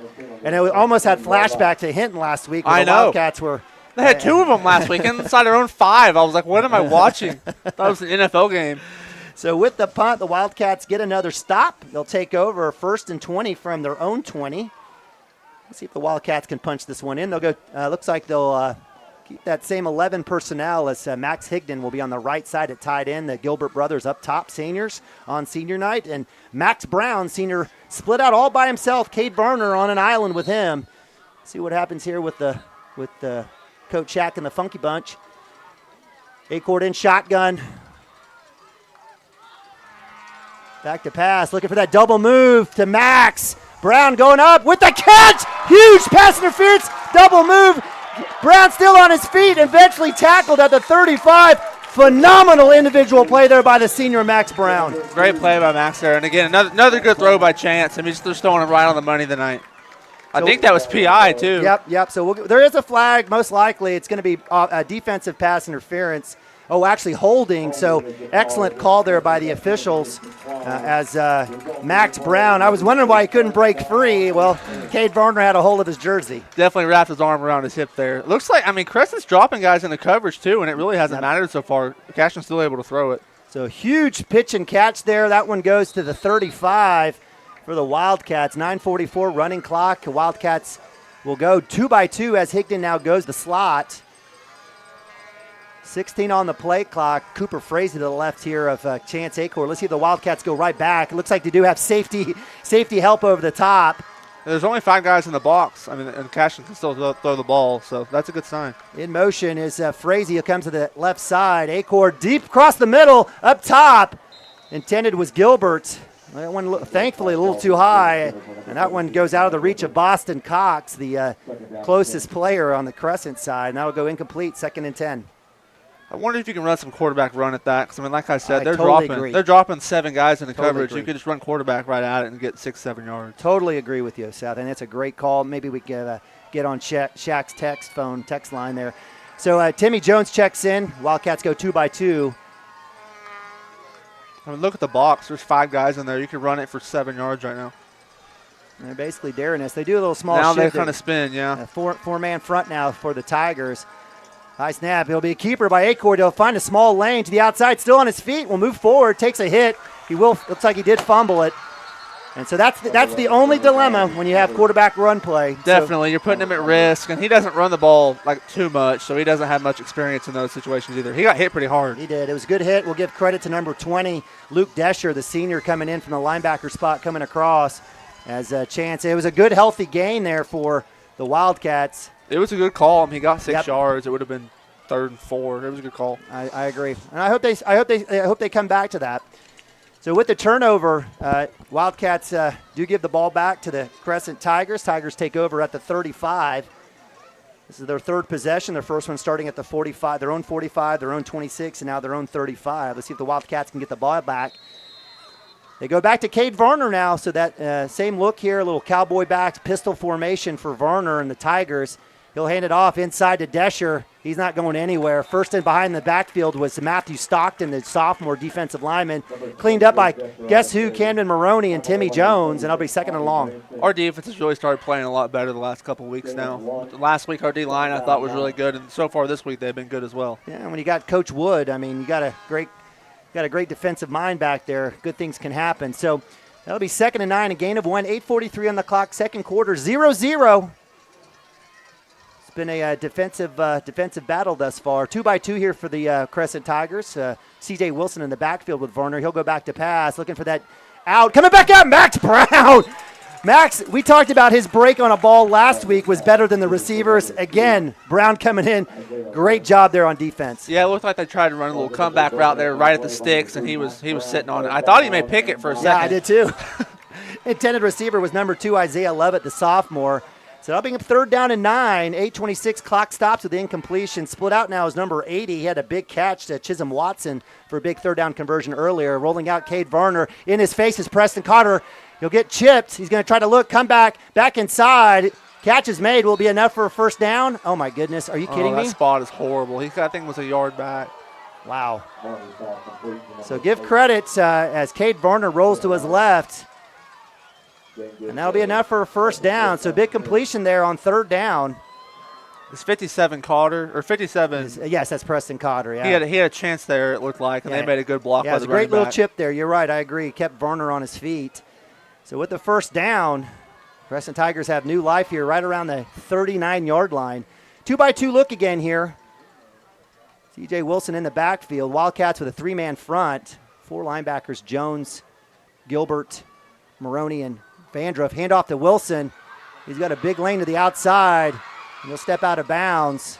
I'm not sure. I don't understand the dance move to the outside. Either step out or keep going, but that'll be another big first down for the Tigers, this time in Cashion territory. He's a good little running back. He's pretty athletic. Very athletic. That little move right there shows his athleticism in space. Yeah, he's a fantastic basketball player for sure. A little point guard there. I can see that. He's quick. Yeah, you got an affinity for point guards, I know. All right, so first and 10 here from the 49. Again, clock 8:17 here, second quarter action. It's been a fast game. Same formation here. JL running his script, 2-by-2 now. Varner with the keeper. He'll cut inside. He'll get stopped and stonewalled right around the Cashion 46. They'll give him a little bit of forward progress. When they've tried to run the ball inside, I feel like we've done a pretty good job. They've got us when they've went to the edges. Yep, I agree. So that'll be a gain of about 4, it looks like, or 3. Second and 7 here from the Cashion 46. Same formation, Wildcats in that three-man front. C.J. Wilson to the right, back to passes. Varner looking to his left. They'll come back wide open, big hit by Gilbert. They'll run the clock. They'll give him the spot right at the 40, so that'll bring up third and 1. They run those stick routes, I've noticed. Just two plays in a row there. They run right to the sticks, and they just stop and turn around. And that probably is a good landmark for your quarterback. Yeah, for sure. Everyone knows. Yeah. Everyone agrees you're running the same spot. All right, so nice little pickup there on second down. Gain of about 9. That'll bring up about 6, I apologize. Third and 1. Let's see if they hand this one off to C.J. Wilson. Wildcats stay in that same three-man front. Wildcats rolling up the linebackers. They do hand it off. Coming back is Maroney behind the line. Great job by the senior, submarining and getting the tackle. Great play by Camden there. He got him from behind, and it kept him from getting the first down. This is a huge fourth down here. So no doubt a go-for-it situation, 4th and 1. JL will go with the, looks like the Wildcat package, where he'll bring in number 44, Nugent, and 54, Payne. Yep, going to be that 2 fullback look, and they're going to run it to the 2 fullback side. So clock running here, 10 seconds on the play clock, 6:30 on the game clock. Let's see if he'll work this all the way down and maybe call timeout, maybe think about it a little bit more. Looks like that will be the case, as Coach JL's not going to take the penalty, so he'll take a timeout. We'll take a timeout. We appreciate you guys joining us here. Wildcats, we're on 74 with the Crescent Tigers knotted up 0-0. Be right back right after this.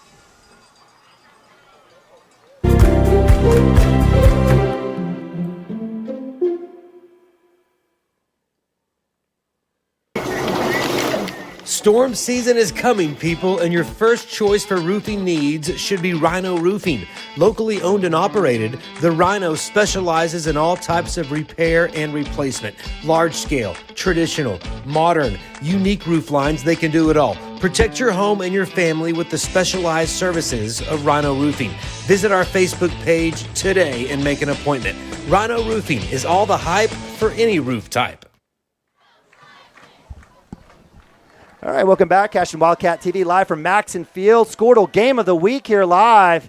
Appreciate you guys joining us. War of 74, Neiman Abavi, Seth Brown bringing you tonight's action. Missing in action is our guys, Chris Gibson and Drew Baker. But, Seth, you're doing a great job filling in. Appreciate you stepping up to the mic. Appreciate it, Neiman. Having a good time so far, for sure. Good. Well, I'd like to have a better time here with a Cashion turnover and scoop and score or interception. But nonetheless, it's 4th and 1. Big down here for the Tigers, 0-0 in Cashion territory. Wildcat look here, full house backfield. Keeper by Rice. Looks like that will be enough for the first down. Good job there by the senior, Tanner Rice, who's seen a lot of losses on the Crescent Tigers side. Trying to get that first one in a while. they keep getting in that wildcat formation, and every time they do, they like to run it to where the two fullbacks are every time, especially in short yardage. That's hard to stop, man. You're outnumbered. All right, so give credit to the Tigers. That big conversion there on third down to get them 4th and short. So they'll go back. Wildcats will have to bow up here on first down defense. Back is Luke Desher. Look to see C.J. Wilson in the slot. That might be Varner's guy to go to. Let's see what happens here if they try to throw. Wildcats back in that 3-man front. Back to pass is Varner. He's going to look to that hitch, double move.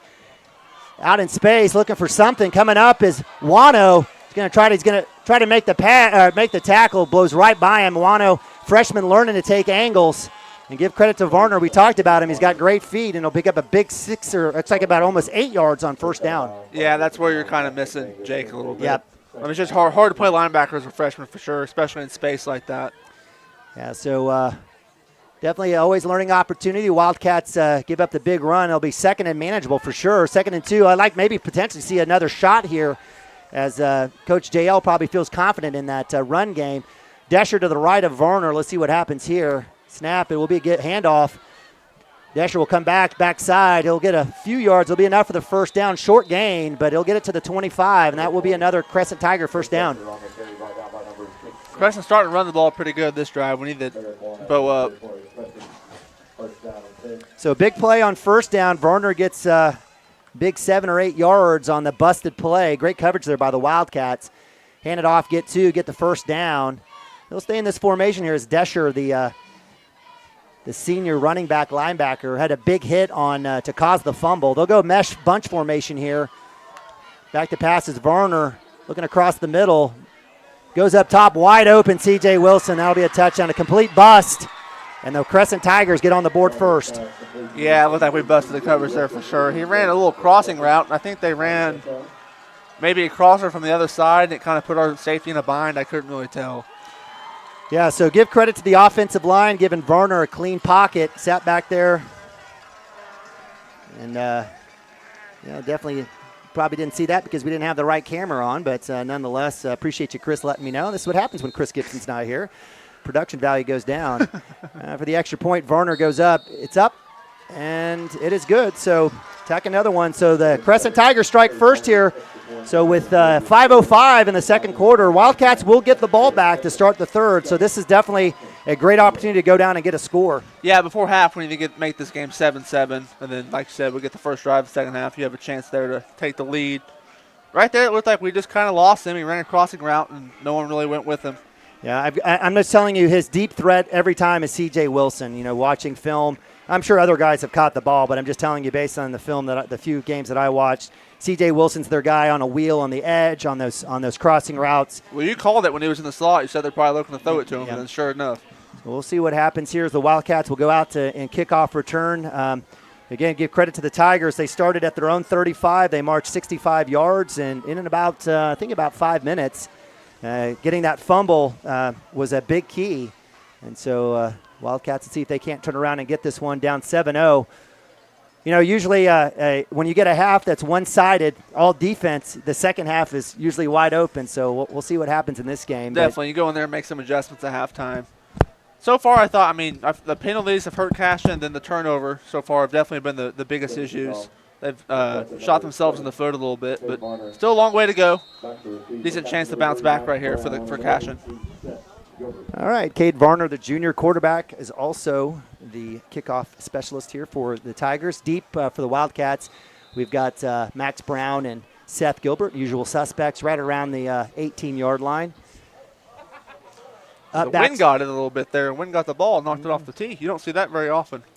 No, and we haven't really seen much of the wind. I did see that one fourth down play. I think the wind did catch a little bit of Chance's ball.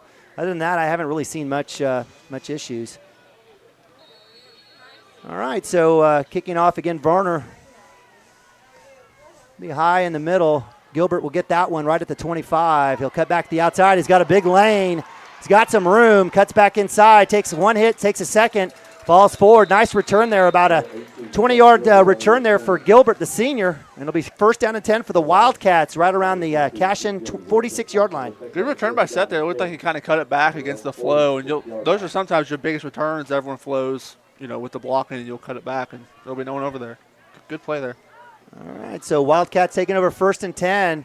Not do or die, but definitely love to see them march this one down here in these 5 minutes and get the equalizer.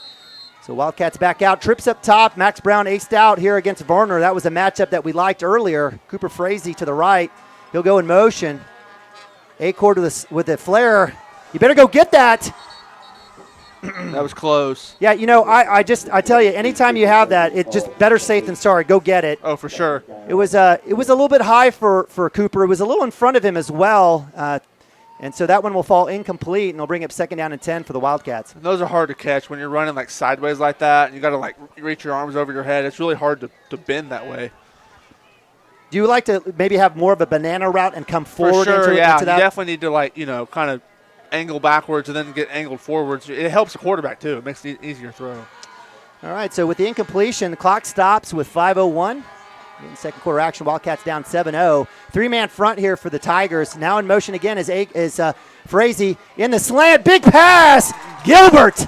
This time, Kai with the first down. Both Gilberts tonight have made great plays. Great catches by both of them so far. In traffic, you're going to get hit, right, Seth? Especially on that one. I mean, yeah, Seth earlier on the slant, Kai that time on the little seam route. Great throw by Chance again. Maroney comes off. Not sure what's happening here. Maybe giving him a little bit of rest as Dagan Lloyd, the sophomore, checks in for him at left guard. Max Brown will kind of come in tight on the hash here. He's still aced out. Maybe a double move opportunity here, a little out and up here from Max Brown. Let's see if they get it to him. We've got Cooper Frazee to the left of Acord. Twins up top are the Twins. 3-man front for the Tigers. Back to look. Out and up here for Brown. Frazee in the zone. Where you going, Frazee? Great play. Great job finding Frazee, and that'll be another first down for the Wildcats. They ran the out and up at the bottom here, and it pulled the safety out, and then there was no one on the seam. They ran a wheel route out of the backfield with Frazee, and there was just no one there to cover him. Great play. So good job there by Frazee finding the soft spot in the zone, and give credit to Acord staying tough in the pocket, getting the pass off, and so it'll be 1st down and 10. Wildcats to the 17 of Crescent. 4 minutes on the clock. Wildcats threatening here. Same formation here. This time, though, it looks like Max Brown is going out all the way to the other side in the trips formation. So against C.J. Wilson, let's see what happens here. The Wildcats have the trips on the wide side. Acord back to pass. Brown in the slant with the catch and the flag. Great job. Great concentration. The Wildcats are dealing in the red zone. Great catch again there. Good throw, too. Kind of kept it down away from the DB. I think they called pass interference, I'm pretty sure. So this one will be pass interference on Crescent as Max Brown drawing all sorts of hankies tonight. And that'll be a 1st down. Great ball and spot on, Seth. Best position there for Max to catch. So it'll be 1st and goal from the 2. Wildcats in heavy. It'll be a keeper by Acord. He'll cut back in. Let's see if he has enough. There's a fumble on the play as the beanie comes out. Don't tell me another fumble. Touchdown, Cashion Wildcats. Woo! That's big there. Got that before half. Still 3 minutes to go, but still, that's big. Try to tie it up before half. So Chance Acord on the 2-yard keeper punches it in. The Wildcats on the board. And that was a nice equalizer. The Wildcats go 4 plays all the way starting from their 46, going all the way down 54 yards. And I have a chance to tie it up here with the extra point. We've moved the ball pretty well. The first drive, we killed ourselves with the penalties, and the second drive, we fumbled. Yep. And then that drive, we finally quit shooting ourselves in the foot. So Wildcats with the extra point. Brian Nababi with the hold. Chandler Christensen with a very important extra point. And we've got a tie one here. Warren 74, knotted up 7-all. All right, so the Wildcats move the ball. And as you said, Seth, again, it's been there. They were able to go again in just a couple minutes. We had the ball with 5:01. Just take just under 2 minutes to go 54 yards. A big play to Kai Gilbert on the conversion. Another big play to Cooper Frazee. Yep. And then it was the slant. And we saw, that's going to be the matchup. That's where I'm looking. I'm not like a rocket scientist, but I'm trying to find Max Brown and see what's going on and where he's lined up. And sure enough, he gets the big slant catch right at the 2-yard line. Wildcats punch it in. Yeah, really good drive there by Cashion. I thought Chance was really good. On the throw to Cooper right there, it looked like he was going to run, Then at the last second, he saw Cooper break open and made a really good throw. Then like a good throw to Max, and then really, really, really good throw to Kai. That throw to Kai, it was in front of the safety and over the linebackers. You don't see many Class A guys that make that throw. Big time patch and catch and in traffic. So I love the Gilbert brothers, not afraid of that. So Wildcats will be kicking off from the 40. Deep will be for the Crescent Tigers, the usual suspect. C.J. Wilson's going to be hovering around right next to Isaiah Lovett in between the 30 and 40-yard line, most likely where this kick will go. If the Wildcats can nail this one, if Christensen can hit the hash, they may have a chance to get the Tigers back as they have their upbacks up. Let's see what happens. They will kick over the head. That will land at the 10. Stay in bounds, please. It does. Really Loose kick. ball, and he's out of bounds. Touch. That'll be a Wildcat. Fantastic special teams play down at the 11-yard line. I think they threw a flag. He cannot touch the ball out of bounds. Oh, can he not? You cannot touch the ball while you're out of bounds. Really? That's illegal participation. See, I thought it was a flag on the kicking team when they did that. Is it No, not? the ball was in bounds. He was out, and he touched it. Yeah, because he was laying out of bounds. He's got to come back in, so that'll be marked off. I'm telling you, I'm right. I'm telling you. Watch this. We'll see. See, I could have sworn, I've been told before that if you, like, step your foot out of bounds and then reach in and grab the ball, that it's a flag on the kicking team. But we're about to find out because that's what he did. He laid out of bounds. You know what? Shaq's saying the same thing, though. He's saying what you're saying. So, I don't blame him at that situation. You got to go get the ball. Yeah, no, he had to pick it up because it landed and just died. It was a really good kick. So let's see if there's going to be some more conversations. I always appreciate when the officials take time to discuss it. However, this doesn't look like it's going to go in our favor. I'm afraid you might actually be right in this situation as Shaq continues to make his case. So right now what we do know is the ball was downed right around the 12-yard line. The Crescent Tigers are sitting right around the 30. Let's see who's right here. Yeah, I'm interested to see this because, he was laying out of bounds, and like you said, he reached out and pulled it. He touched it. So it's either, like you're saying, it's either legal touching on them or it's free kick out of bounds on Cashion. I think you're right, partner. So everyone else is talking about illegal touching.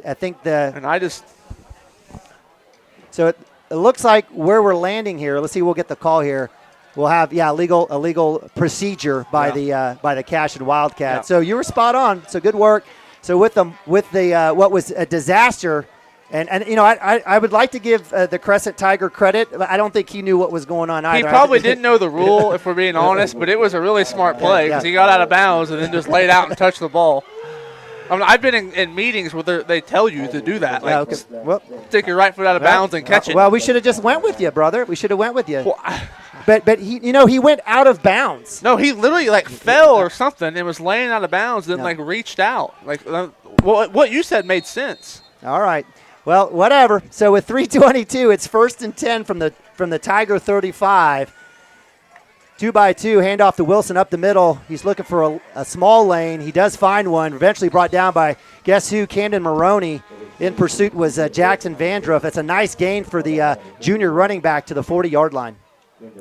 Yeah, they kind of got inside there again with that with 23 again. He's good. Yep. C.J. Wilson, he's a good little player. Yeah, he was Chris's player to watch, definitely for sure. No doubt about that. We've got a Mason Manning sighting here as well. So we've got a lot of Cashion alum here for the halftime festivities as well as the War on 74. So a little bunch formation again here. C.J. Wilson to the right of Varner. He'll take the handoff, go right side, down the lane. Timmy Jones misses the tackle. Coming through. Nice play there by Wilson. He'll get enough. That'll be enough for a first down. Again, another good play by Wilson. He kind of jumps through the hole, kind of jump cuts. He's really athletic. So clock running. Clock does stop. Oh, actually, does not stop yet, but clock running 2:30 here. This is, I guess, in essence, in favor of Coach JL, right? So, he probably feels like he can get a score here in about 2.5 minutes. Still has 2 timeouts left. 7-7 here. Yeah, I would think they have plenty of time. And like you said, they have 2 timeouts, and they've moved the ball decent the last 2 drives especially. Varner back to pass, looking for his man across the middle. Nothing there. Wildcats keeping him in the pocket, coming up in pursuit. Great job, ball is loose. That'll go out of bounds. Fumble cannot go forward, so great job. Guess who? Jackson Vandruff. Varner had nowhere to go, and give credit to the DBs. That is what you call a coverage sack. Yeah, it looked like they tried to run double moves, and our DBs were all over it. And Jackson's having a great game so far. Both of our DNs are. So Chris Gibson says you have to come back into play for it to not be illegal participation. So he's saying what I'm saying. But they talked it over. I'm sure they got it right. They know the rules better than we do. He could be right. I honestly don't know. Well, you called it. You called it. Well, nonetheless, with the big tackle for loss and the fumble out of bounds, with a minute 29, JL definitely is going to milk this thing. 2nd and 20 from now, their own 37. Yeah, I would think at this point JL either wants to get this thing to half, tied at 7, or be up 14-7. Great coverage by the Wildcat DBs. Varner in pursuit. Coming up is Maroney, or actually Wano. Great job by the freshman with the tackle. And Coach Coach Wood will call the timeout. So that's a big stop there for the Wildcats. Get another negative play. You have 3 timeouts. Might as well. At least make them punt. Yep, I agree. So timeout will go to Cashion. We'll go to a timeout. Be right back. Cashion Wildcats TV. Looking for a solution to your water well problem or just needing a new well drilled? Western Drilling does water well drilling and repair. They are experts in pumping system installation, troubleshooting, and repair. Western Drilling works with domestic, ag, and irrigation wells. Give them a call today and explore all the solutions. Western Drilling supports Cashion High School. Go Wildcats! All right, welcome back to Cashion Wildcat TV. Squirtle Game of the Week live from Maxon Field as your Cashion Wildcats and your Crescent Tigers. War on 74, edition number gajillion. Wildcats have owned this series. Have only lost one in its, 16-year, 17-year history? I think 2007. Since coming back to 8 to 11-man football. Seth was a part of a lot of those wins. The Wildcats here looking to get the stop. Wildcats with the big stop there by Jackson Vandruff, Barrick Wano, the freshman coming up, getting Varner again. It's going to be 3rd and 18 with a minute 7. Wildcats get a stop here. If you're Coach JL, do you run the ball? Oh, you definitely run the ball. You run the ball. You make Cashion use their last timeout because then Cashion only would have the one with Well, we had 2 timeouts. Yeah, but that's why you run it, make them use it. Okay. All right. So again, 2-by-2 formation. Varner in shotgun. He's going to pass. Back to pass. He's looking to his left. Coming back. Pursuit is there. Cross to the sideline. He'll throw that one out of bounds. Smart headsy play there by the junior. Should be grounding, really. If he's and if there was and it should be grounding because he was not outside the tackle box. Yeah, but I guess they're going to say the receiver. There was a receiver there. Okay. So that Wildcats don't have to burn a timeout. No. And so that brings up 4th down. It's definitely punting situation as number 8, Tanner Rice, and will come back into punt formation. It's kind of windy, too. I think they're punting into the wind. See the flags on the opposing side over there behind their stands? It looks kind of blowing that way. Gilbert spiraling, high spiral, will take the catch at the 25. He's got a small lane, cuts back up, still on his feet. And he'll go down. It'll be a nice positive gain there right to the 40-yard line where the Wildcats will take over 1st and 10 with 48 seconds. Cashion has a chance here. You kind of need a couple big plays, but you have 2 timeouts and the clock stops on 1st downs, so you have a chance. If you get out of bounds, that would help, obviously. So the Cashion Wildcats from the 41. Again, 2 timeouts left, 48 seconds. Man of the hour, Max Brown. He's matched up with Varner again. He's on the short hash on the inside. Cooper Frazee here to the left. Let's see, it might be a little Max Brown-Cooper Frazee combo. Back to pass is Acord. Looking to his right. He's going to be flushed out. He's going to go deep. Cashion tried to run the same play where they ran the out and up with Max and the little wheel route with Frazee. Crescent did a better job that time. The linebacker was all over it. That one will fall incomplete. Good shot there for the Wildcats. Looking for maybe a big play there on 1st down. I don't blame Coach Shack. Might as well. It worked last time. It was wide open. The Wildcats with incompletion.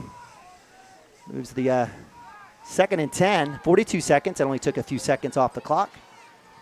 Again, same formation. Wildcats in heavy with 11 personnel. Back to pass. Acord now looking back. A little out there to Max Brown. A little one-on-one with Varner.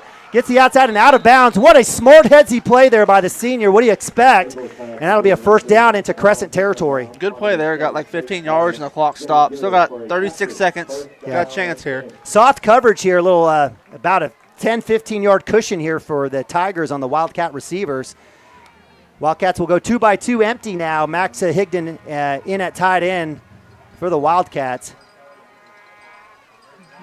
Play clock at 6:15, game clock at 36. Wildcats again, both timeouts. From the 46, back to pass, Acord looking to his left. He had the comeback double move. He's going to get flushed out to his right. Got plenty of time. Dump out to Max Higdon. little over his head. It's probably the wise play. It probably would have been negative and wouldn't have been tackled. So I think that was fortuitous for the Wildcats. So. Yeah, it's a good thing with the clock. I mean, he would have been tackled in bounds, would have had to use a timeout. So with 2 timeouts, I mean, do you look for the middle of the field here? You definitely can. I mean, with 28 seconds left, you probably need to be honest, because they're going to be thinking it's going to go to the sidelines. So, yeah, I don't know. This is tough here. 45 yards with 28 seconds left. All right, so play clock at 15. Game clock, 28 seconds left here in the second quarter. Wildcats knotted up 7-7 with the Tigers. Wildcats will get the ball at the start of the third quarter. Frazee in the backfield. He'll get the handoff. Love the move. Coming back inside. Doesn't get much. We'll get a timeout here. Gain of about, I don't know, about 4 or 5. Wildcats will use their second timeout. So, good call. I probably would have preferred a screen or something. Yeah, maybe those screens that worked earlier on that first drive. But, I mean, he's at this point with 24 seconds left and 1 timeout. You probably just take it to half, honestly. No shot to the end zone? I bet he takes a shot here on third down. But, you're in no worst case, you punt it away and go to half. Yeah, okay. All right, listen to the man. Seth Brown, he's got your call for you. So Wildcats staring at 3rd and 5 from the 24. Another first down. The first down will get you right around the 35-yard line. I mean, again, Chance has got a gun. He's got a cannon. So. For sure. I bet he takes a shot here, a fade or a post or maybe a double so move. So you wouldn't go for the first down here? Oh, no, I would take a shot to the end zone. That's all I would do. Shot to the end zone right here, yeah, okay. If you either get, 30 yards, touchdown, or you punt it away and you go to half. All right.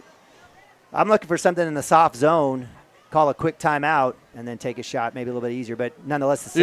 You could try to get half of it, throw it across the middle just to get the first down. I see what you're saying. Then use your timeout. But we see you got to catch it too. So, all right, so here we go. You just don't want anything disastrous to happen. No disasters, yes. Yeah, I agree with you. 24 seconds on the game clock, 3rd and 5 from the Crescent 41. Wildcats looking to take the lead here on the War of 74. Again, we appreciate you guys joining us here on the state leader of broadband internet streaming sports services, CashionWildcats.tv. Appreciate all our great guys, Ethan Sunkin, Adam Dieselhorst, Corey Rogers. You guys if you're not signed up, get signed up. Best case scenario. Wildcats 2x2. Max Higdon in at tight end on the right side. Empty backfield for Acord. Middle of the field is pretty open. Sure is. Back to pass, Acord. Steps up in the pocket. Going to the outside. Brown with the catch. He'll go down at the 25. We'll have a timeout. Great catch. Do you have any chance for a field goal? There's no chance for a no field chance. goal. I don't think so. All right, with 18 ticks on the clock, 1st and 10 from the 25. Handoff to Cooper Frazee up the middle. Gets it to the 15. I think that's what he's trying to do. He sure is, and so he'll get the timeout. Ball gets all the way to the 15. Wildcats take their timeout. They did not take a timeout earlier. The clock stopped on the chain being moved under a minute. So good work there by the Wildcat offense to get set. For sure. And not get the false start or illegal motion. Yeah, that was good execution there because, like you said, it's easy to snap it before you get lined up or jump off sides. 9 seconds. Yeah. Max Brown slant. Yeah, you probably you throw something to the end zone probably. Okay. Probably fade, post, something like that. Or that comeback right there worked pretty good. You called it. They got like half the yardage, and then they called timeout. I think at this point, do you still give him a 10-yard cushion? Definitely. Okay. Oh, yeah. Okay. Yeah. All right. Wildcats are not kicking, so don't worry about that. There is no field goal team. Christensen is safely on the sideline. He and Brian Abavi are probably trying to coax They Coach probably Wood. are. I said, come on, we can do this. I was there the day Brian, he walked over. He was like, hey, can I hold? Who was it? Was it Frazee doing it before? It was. He was like, can I hold? Frazee was like, yeah, sure, have at it. He's pretty good at it. Yeah, nobody wanted. He practices. Hey, you know what? It's he's a freshman. He's trying to find a spot out and have meaningful minutes. That's what Shaq said. I was like, what's he doing that for? He goes, he wants to play. Yep. I was like, hey, good for him. All right, Wildcats 2x2. Gilbert up top. We've got Brown on the outside, Cooper in the slot, Max Higdon tight end on the right side. 3-man wide front look here for the Tigers. 2 safety back.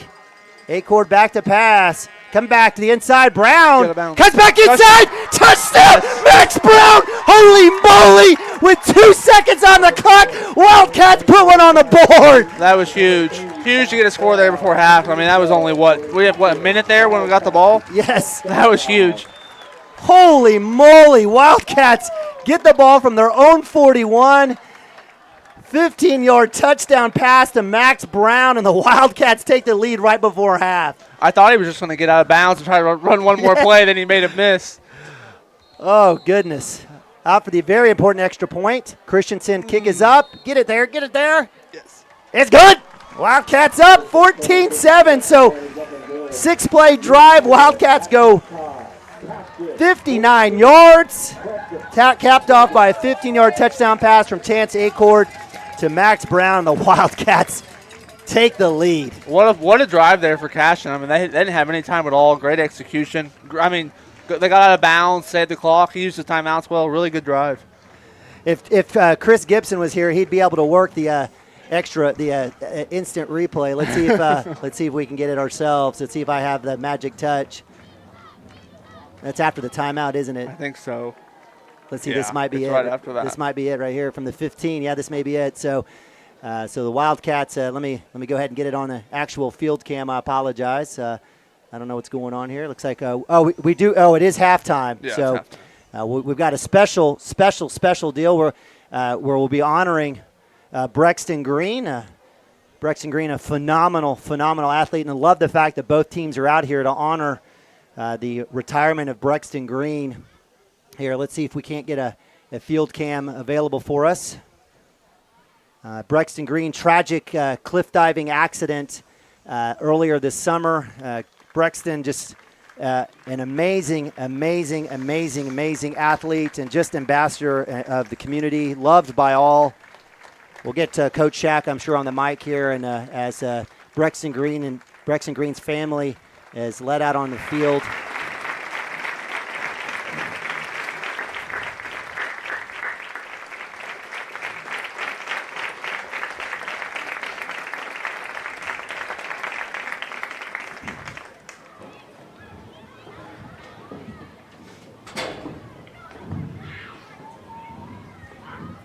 Brexton Green, an all-stater. Ladies and gentlemen, we ask that you help us embrace Brett LeMay and the rest of the Green family.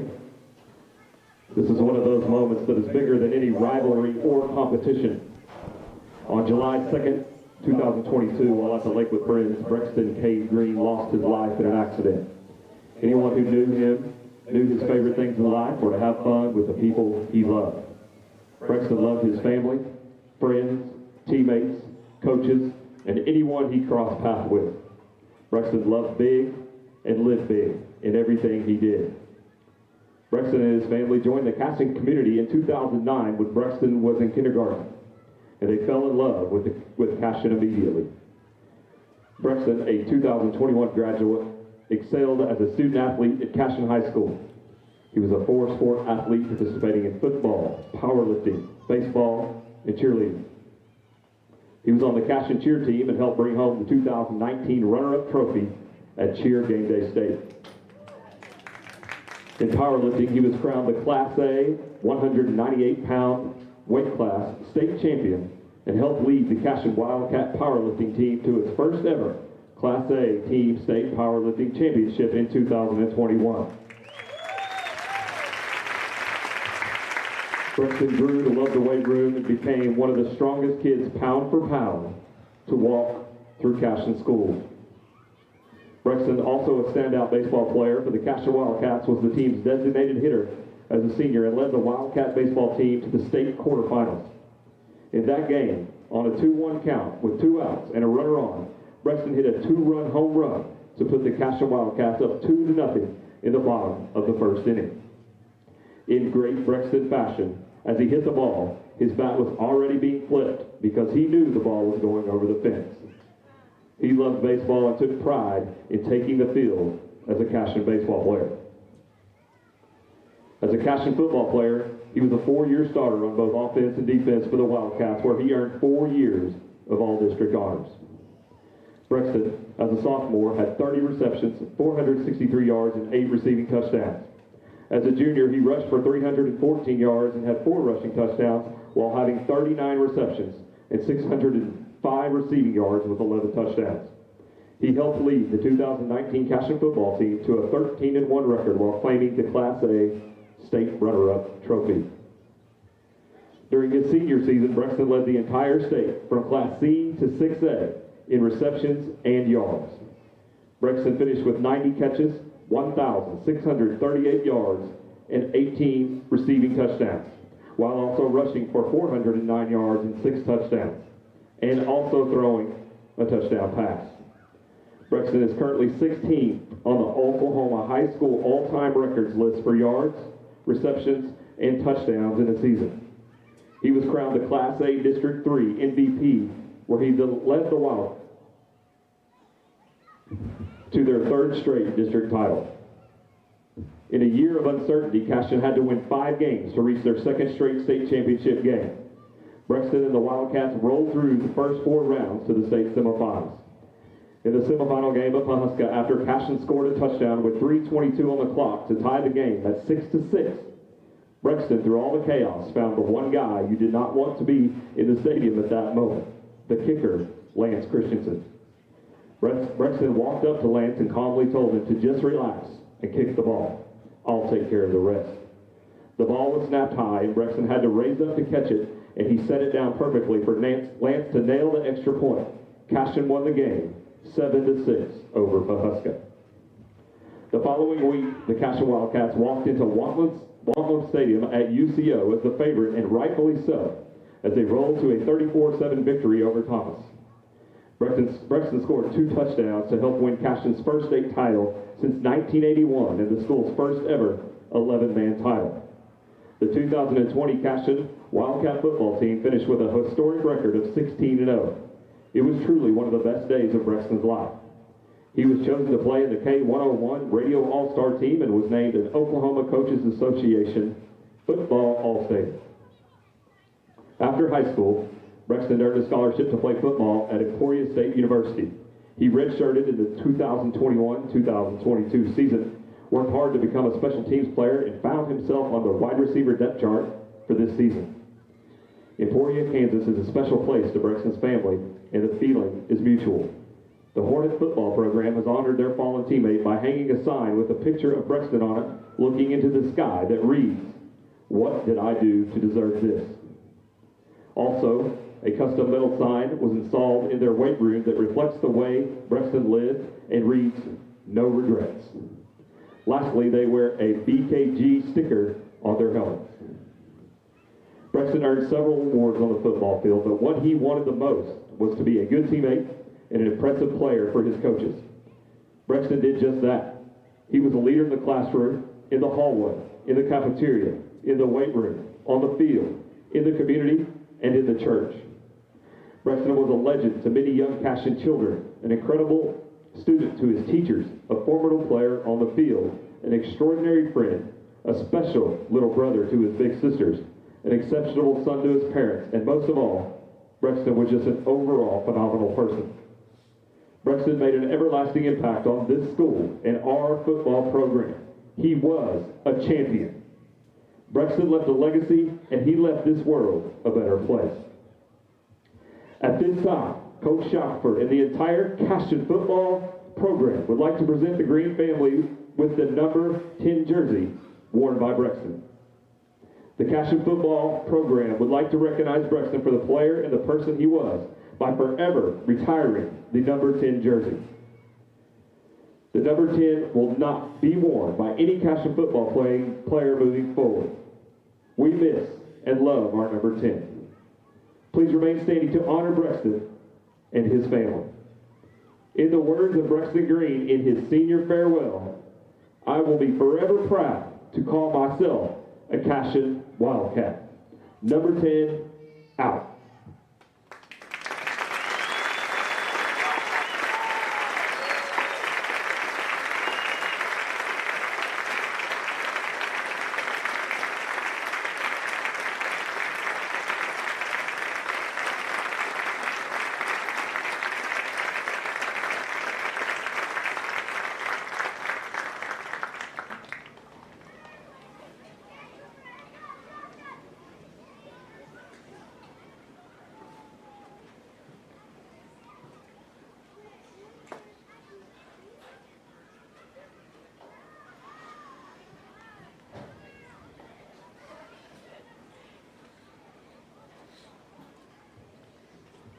Cashion fans, Crescent fans, let's hear it one more time for number 10, Brexton Green.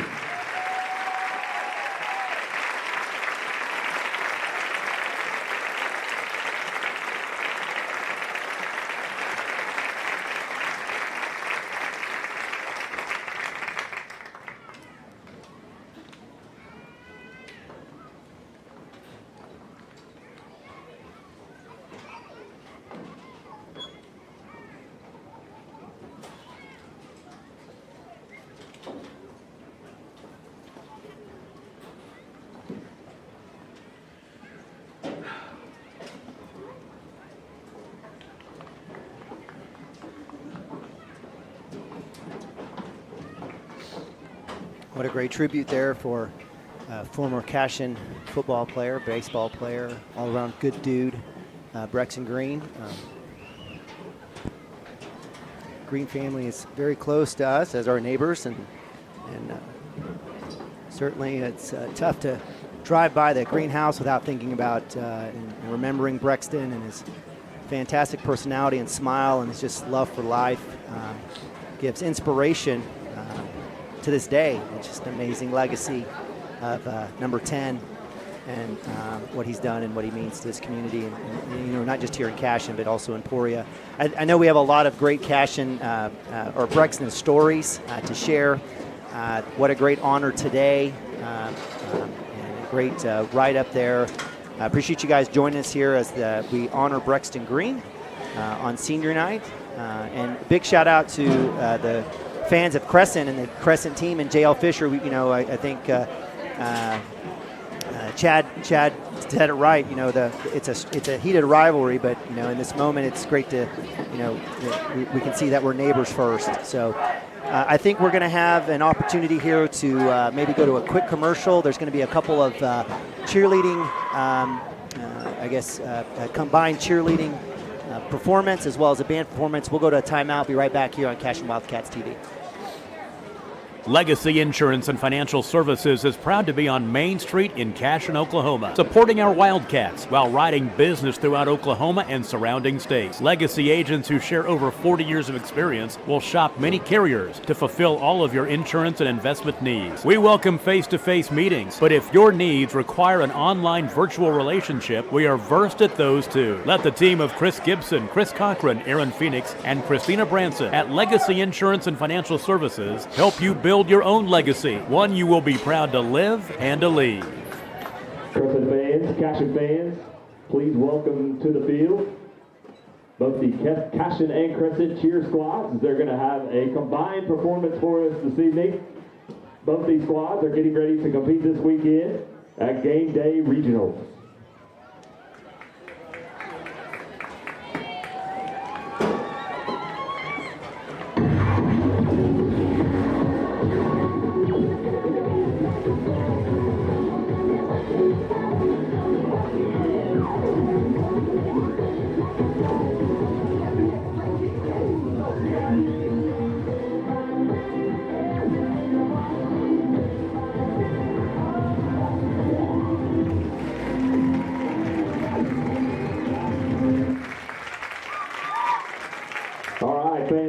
For the Cashion and Crescent cheer squad. Good luck to all these ladies this weekend at Game Day Regionals.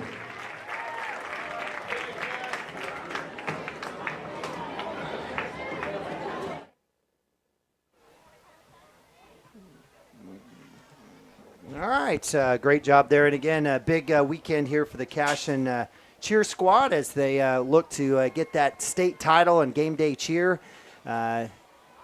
Give a big shout out to Coach Hobgood and Williams, Coach Casey Williams and Amber Hobgood. They do a fantastic job with the cheer squad over the last few years. The junior high team plays second at the junior high state. So again, future's bright, and again, we love our cheer squad. So they do a great job for us. We do have the band coming out. I think they're going to have a band performance. We'll go ahead and leave it here. It's a fantastic halftime. Again, appreciate you guys joining us here on the Squirtle Game of the Week as the Wildcats are up 14-7 here at halftime. We'll be getting the ball at the start of the third quarter. Big plays there by Max Brown at the end of the half with 2 seconds left to get that big touchdown. Could be a big difference in the game. And, of course, a phenomenal celebration of Brexton Green. Retired his number here. Number 10 will never be worn. I can't think of anyone better, in a situation to have a number retired. I mean, in terms of just what Brexton has provided, the heart and the soul and everything that he's given to this community and to this town and this high school and school. Just an amazing, amazing, amazing kid, and certainly his legacy continues to live on here as the football season winds to an end here in the 2022 season. As the band sets up here, we'll leave it here. I'll turn up the field mic. You guys can enjoy the band. I love seeing them out there. I love seeing, again, some junior high and high schoolers together. Enjoy the halftime entertainment. As they perform, Louie Louie, the classic first performed by Richard Berry and the Pharaohs, followed by Smash Mouth on Floor, Queen's Crazy Little Thing Called Love, and Chicago's hit song, 25 or 6 to 4.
Cashion fans, let's hear it for Director Daniel Fimus and the pride of Cashion.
All right, welcome back. Extended halftime version there. We really didn't go to a lot of commercials. Seth and I had to take care of business and come back. So we appreciate you all joining us here. Second half action about to start here in about 2 minutes. Wildcats up here 14-7 here, getting that last score here right before halftime. War on 74. It's been a good one, Seth. Oh, it has been. That first half was really entertaining. I thought Cashion played pretty well. I thought they had the 2 drives there, the one that was stopped by penalties on the first drive. Then on the second drive, they fumbled there, which it happens. Then on the last 2 drives, they moved the ball at will. So, I think Cashion has a chance here to kind of separate if they can keep moving the ball like that. I'd love to see that. 2-score difference would be really, really big in this game. Again, huge playoff implications. Crescent wins. They're district title winners. They win it. They finish first and get a couple of home games potentially in the playoffs. If Cashion wins, we're in third place and we're still on the road at Wynnewood or potentially somewhere in that area. The loser, though, gets Ringling on the road, so there's a lot to play for in this game. You would definitely rather go to Wynnewood than Ringling. There's no doubt about that. And for Crescent, that's crazy. They either win or they finish last. It's nuts. It's crazy. That just shows you, the depth of District A3. Even when you played, it seems like every district we seem to be in, except for maybe like last year. It's just been really, really deep. Oh, yeah, we were talking about that with my parents the other day, or last week actually. The amount of close games in this district, if you go look at the scores, just between, CHA and Hinton had a great game, and CHA barely wins on a field goal. And then I think Crescent beat CHA maybe on a last-second field goal. And there's just been crazy games this whole district. Been nuts. So it's like we've got about 3 minutes been put back on the clock here. Crescent is still warming up. Wildcats coming in, getting their conversation. Let's run down some of the stats here for the first half. Let's go ahead and get a camera going here if we can. All right. So first down. Well, actually, both teams had 4 possessions, right? So that was a very quick first half. 10 first downs for Cashion, 11 for Crescent. Take a wild guess, total yards. I bet we probably have, I don't know, 100 more yards than them, probably 250 to 150. Seriously, did you see my No, I didn't. It is. It's exactly 100 more yards, 241 to 141. Yeah, so that's about right. You were spot on, man. Take this guy to Vegas. Wildcats passing wise, again, they did most of that damage. 6 yards rushing, the rest of that 235 in the air, 13 for 18. The big guy again, talk about Chance Acord, 13 for 18 for 235, 1 touchdown. Max Brown, six targets, 6 catches, 113 yards, and 1 touchdown as long as it was 45, but nothing more important than that last one. That was a 15-yard catch and run. Great move to get in the end zone. Running game is basically non-existent. Yeah, we haven't really even tried. And honestly, the way they're playing us, I would think that we would try to run the ball, but he hasn't, and we've still been able to throw it. So, I mean, I'm not gonna second guess. Not going to second guess. So, for the Crescent Tigers, again, 141 yards, 3 for 7 passing for 43 yards. A big third down pickup by Varner. I think he actually had a couple of them, so give him credit on that. Again, 100 yards on the ground, running out of that Wildcat formation primarily, and C.J. Wilson on that zone read play. Penalties, 4 for 27 for the Wildcats. At least it's not 4 for 100. Yeah. It's 4 for 27. Just 1 penalty for Crescent for 5 yards. Third down conversions, 1 for 2 for Cashion. Really haven't been in that situation. 4 for 8, though, 50%. That's a pretty good number for the Crescent Tigers. That's really good by them, honestly. They have a lot more, they have 3rd and 2s and 3rd and 1s, and they're able to just run the ball and get it. But definitely, they played well at half, too, I thought. All right, so Wildcats out to return. That's your halftime stats brought to you by Lane Broadbent. No lessons with Lane today. We'll get him back next week, first round of the playoffs. Did you get a lot? You've been getting a lot of texts from your homegirls, a lot of snaps, saying, lots of Snapchats. Just a couple texts, making fun of me, of course. No, making fun of you. You're like a celebrity, dude. You're an angel to me, man. I appreciate you coming out. You're doing a great job, and we never want Drew or Chris to be missing, but you're third man up. So I appreciate it. We'll take you anytime, Seth. So it's been a good time for sure. Good, excellent. All right, so third quarter action about to start. Wildcats will be moving from west to east, left to right on the screen. Kicking off will be Cade Varner, the junior quarterback and DB. Deep for the Wildcats, Max Brown sitting right around the 20. Gilbert right around they're both right around the 20-yard line. Everyone else is up front. Wildcats, I guess the last kickoff was kind of a little bit of a high onside kick. It kind of cleared the second line here. So we'll see what the Wildcats do with their first possession here of the second half. Varner, high angle onside. That's going to go out of bounds. So wisely, Max Brown lets that one goes out, and the Wildcats will have 1st and 10 from the 35. Yeah, it looks like Crescent's trying to kick it in between our 2 lines there. Good play by Max to let it go. He was there in position. So Wildcats out on offense. First possession from the I apologize, from the 40. I should have known that. My apologies. It's a big drive here. You have a chance to kind of pull away from them a little bit. Yeah, I'd love to see it. All right, so Wildcats with the tight end set here with Max Higdon. They've got Max Brown aced out by himself. Actually, 2 tight end set. I apologize. Snap, give to Frazee. We talked about that run game. Upside zone. Nice little run there, about 5 yards for Cooper Frazee on first down. Yeah, I really feel like Cashion can run the ball with the way that Crescent's playing them. They're just playing 4 and 5 guys in the box and kind of dropping everyone else. I mean, it should be pretty easy to run it. A little up-tempo here for the Wildcats. Let's see what happens. They do snap it. They give it back to Cooper. Staying patient, trying to bounce outside. Nothing there is number 44. Give him credit, Tylen Nugent, to have a little conversation there with Frazee on the ground. And that's a no-gainer, and he'll bring up 3rd down and about 4. Wildcats staying in that little tempo here. Let's see what happens here. Same formation, double tight end set. Fake coming back to Brown on the slant. Great catch. If he keeps his feet, that's a touchdown. Give credit to Isaiah Lovett, the DB there for the Crescent Tigers, saving the touchdown. Nice catch by Max there. The ball was kind of out in front. It was a hands catch. Good play. So nice lead, nice catch into Crescent territory now. The Wildcats, the 48 of the Tigers. Big first down conversion there on 3rd down. Same formation. Heavy look here for the Wildcats. Keeper there by Acord. He's going to look for a blocker, and that went for nothing. So yeah, I think he may have missed the hole a little bit. Kind of tried to bounce it. Yeah, he looks like he went away from Cooper Frazee, his lead blocker there. Give credit to number 54 for the Crescent Tigers. That's Mason Payne, the junior. Big tackle there behind the line of scrimmage. Again, appreciate you guys joining us. Game of the week here for Squirtle. It's got a Cashion flair right on Cashion Wildcats TV, little Homer television, but we'll try to be nice to the Tigers here every so often. 2nd and long here, 10:35 on the clock. Back to pass is Acord. Pressure Screen is up, trying to get a block. He does get one from Jackson Vandriff. They're going to call a block in the back. It looked really clean to me, Seth. Yeah, that was close. I thought he got him on the side for sure. Cashion tried to run that same screen they ran in the first half. They had it again. I think the umpire was – I think he had a bad angle on that one. I think so, too. Because, I mean, like Shaq said, he got him on the side. It wasn't in the back. Now, we saw it, and it was a clean block by Jackson. But, you know, they're trying to really tighten up those rules on those backside blocks to kind of keep guys from getting their clock cleaned. Yeah, they don't like people coming back across the flow like that. But it still wasn't a flag. So JL takes the penalty. Of course he does. And it's 2nd and long. Another penalty here for the Wildcats on their opening possession of the third quarter. They're going to go two up top here. Brown by himself. They're going to look for Brown. Cooper Frazee in the seam. Come back to Brown. Great pass, great catch. Fantastic. And the Wildcats have 3rd and manageable back in Tiger territory. Yeah, kind of off that same concept again where Frazee's kind of running the wheel route out of the backfield, but that time instead of an out and up on the outside, they're in a little comeback. Good adjustment there by Shaq. So 4 down territory here for sure for the Wildcats. Right around the 46, clock running. 10-20, third quarter. Wildcats go 2-by-2 in this formation. Max Higdon in at tight end. Tigers will show a 3-man front. They've been pretty active with their linebackers. A little 3-3-5 look here. Been active with their blitzes. Let's see what happens here.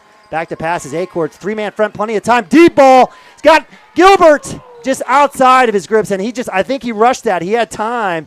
Let Gilbert clear the safeties, but that one falls incomplete. I agree. He could have taken one more second there, and he would have had a little easier throw. So Coach Shaq actually putting in the hands of Coach Wood. Not a bad decision. Play a little field position. And Gilbert, who was the intended receiver there, Seth Gilbert, comes back, trots it back into punt formation deep for the Crescent Tigers, C.J. Wilson. No fake situation here. I haven't seen the Wildcats do that yet. Snap is there. Nice boot. That one's going to go off. It's going to be end over end. It's going to get a great cash and roll out of bounds right around the 19-yard line. Well, it'll be 1st down and 10 for the Tigers. Good bounce there. We'll take it. Cashion keeps trying to get an empty on offense, and I feel like quarterback's run is there. I don't know. I don't want to second guess Shaq. Well, and Chance did have a fumble. He took a big hit, took a fumble, had a fumble. Yeah, so I get it. But, that last time Chance, I agree with you. If he would have kept his feet behind Cooper Frazee, I think he would have picked up some solid yards. I agree. All right, so 1st and 10, first possession of the second half here for the Crescent Tigers. They'll start at their own 20. 14-7, Wildcats up. 10 minutes left here. Appreciate you guys joining us. Neiman Ababi, Seth Brown bringing you tonight's action. War on 74.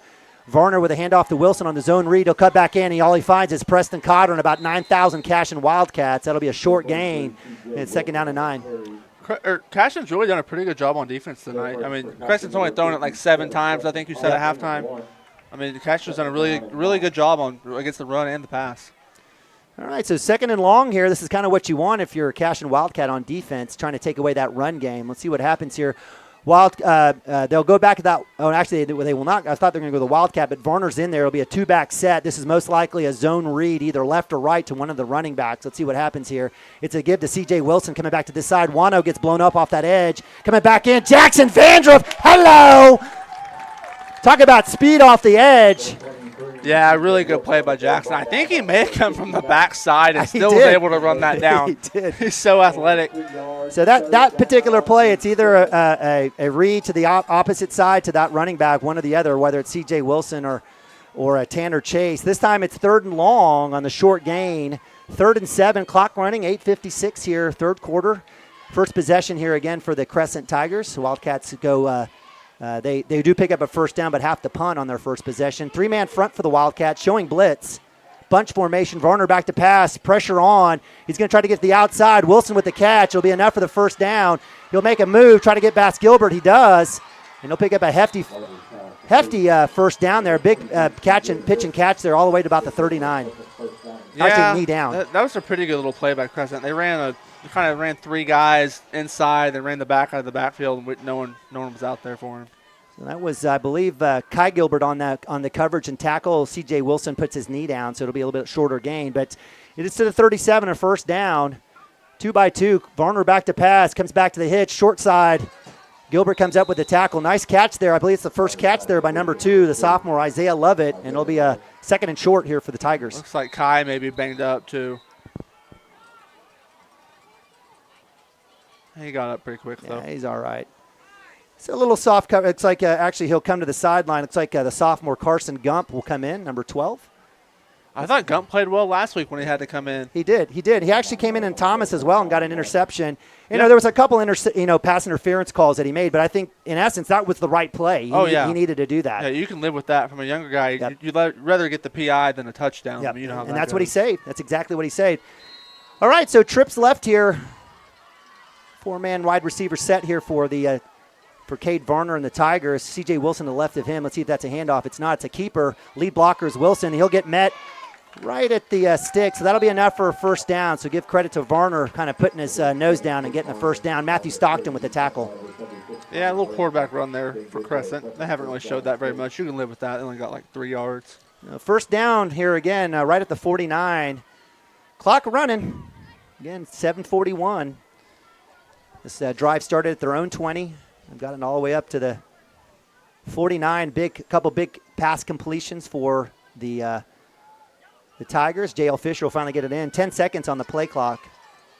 They're in no hurry on offense at all. They run it below 5 almost every play. That same two-back look, this time to give to Wilson on the right side. He's got nowhere to go, and he stopped right at the line of scrimmage. Give credit there to Camden Maroney. Let's see who at the bottom of the pile there. It's Preston Cotter, senior, coming through. So off the edge, and it'll be second and long. Yeah, I thought Tommy Branson did a good job of forcing it back inside, too, back to the linebackers. A TB action there. I love Tommy Branson. Good play by Tommy. Yeah, Tommy works hard on the defensive tackle. Also a great offensive lineman for the Wildcats. Had to do a little snapping as well when we had our injuries there. I believe Seeley is back to snapping. I think he is. Was he back last week, I think? He was back in some form or fashion, yes.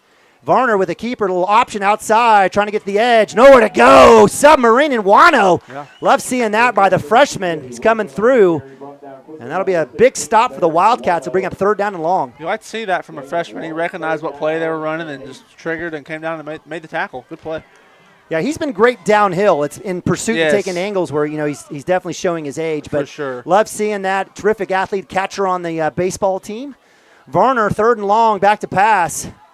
He's looking, lots of time, in pressure, pursuit of Vandruff up top. He throws it away up top. It is caught somehow with a lot of time. Ball is loose. Actually, he hangs on to it, so give credit to number 80, Chisholm Watson. Another huge catch and conversion.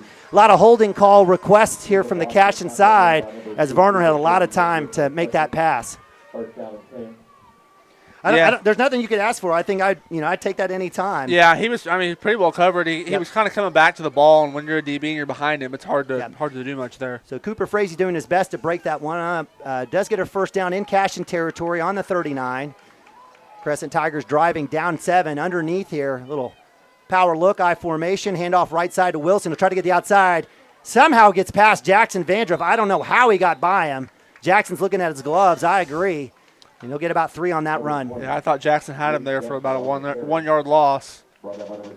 Still only a gain of 3, though. Gain of 3 yards, second down and 7. The Cashion defense is doing pretty good against the run game, especially on the early downs. All right, so 2nd and 7, running clock here, 5:15. JL taking his time, 19 on the play clock from the 36. Again, appreciate you guys joining us here live from Maxon Field. War on 74, 2x2. Varner in shotgun again, back to pass. Looking to his right, to his middle, plenty of time. Pressure's on as Timmy Jones comes up. He'll let it go deep for the end zone. And is it caught? They're going to say out of bounds, touchdown. Wow. That was a really good throw. He threw it 40 yards in the air, running sideways. Not much you can do about that. Well, Wildcats daring him to throw the ball. He does. He finds number 8, Tanner Rice. He did a good job there avoiding the pass rush, too, and kind of rolled out away from the pressure. Yeah, that's a situation. This is a 4-man crew for the officials. I do believe if they had 5, I think they would have been able to see that maybe that would have been closer out of bounds as the line judge on their side was 40 yards away for making that call. But nonetheless, touchdown is called. Varner out for the extra point. Very important extra point here as the Wildcats hanging on to a 1-point lead. Kick is up, and it's good. And we've got a tie ball game. So with 4:46, third quarter, 14-all here live from Maxon Field. Great football game tonight so far.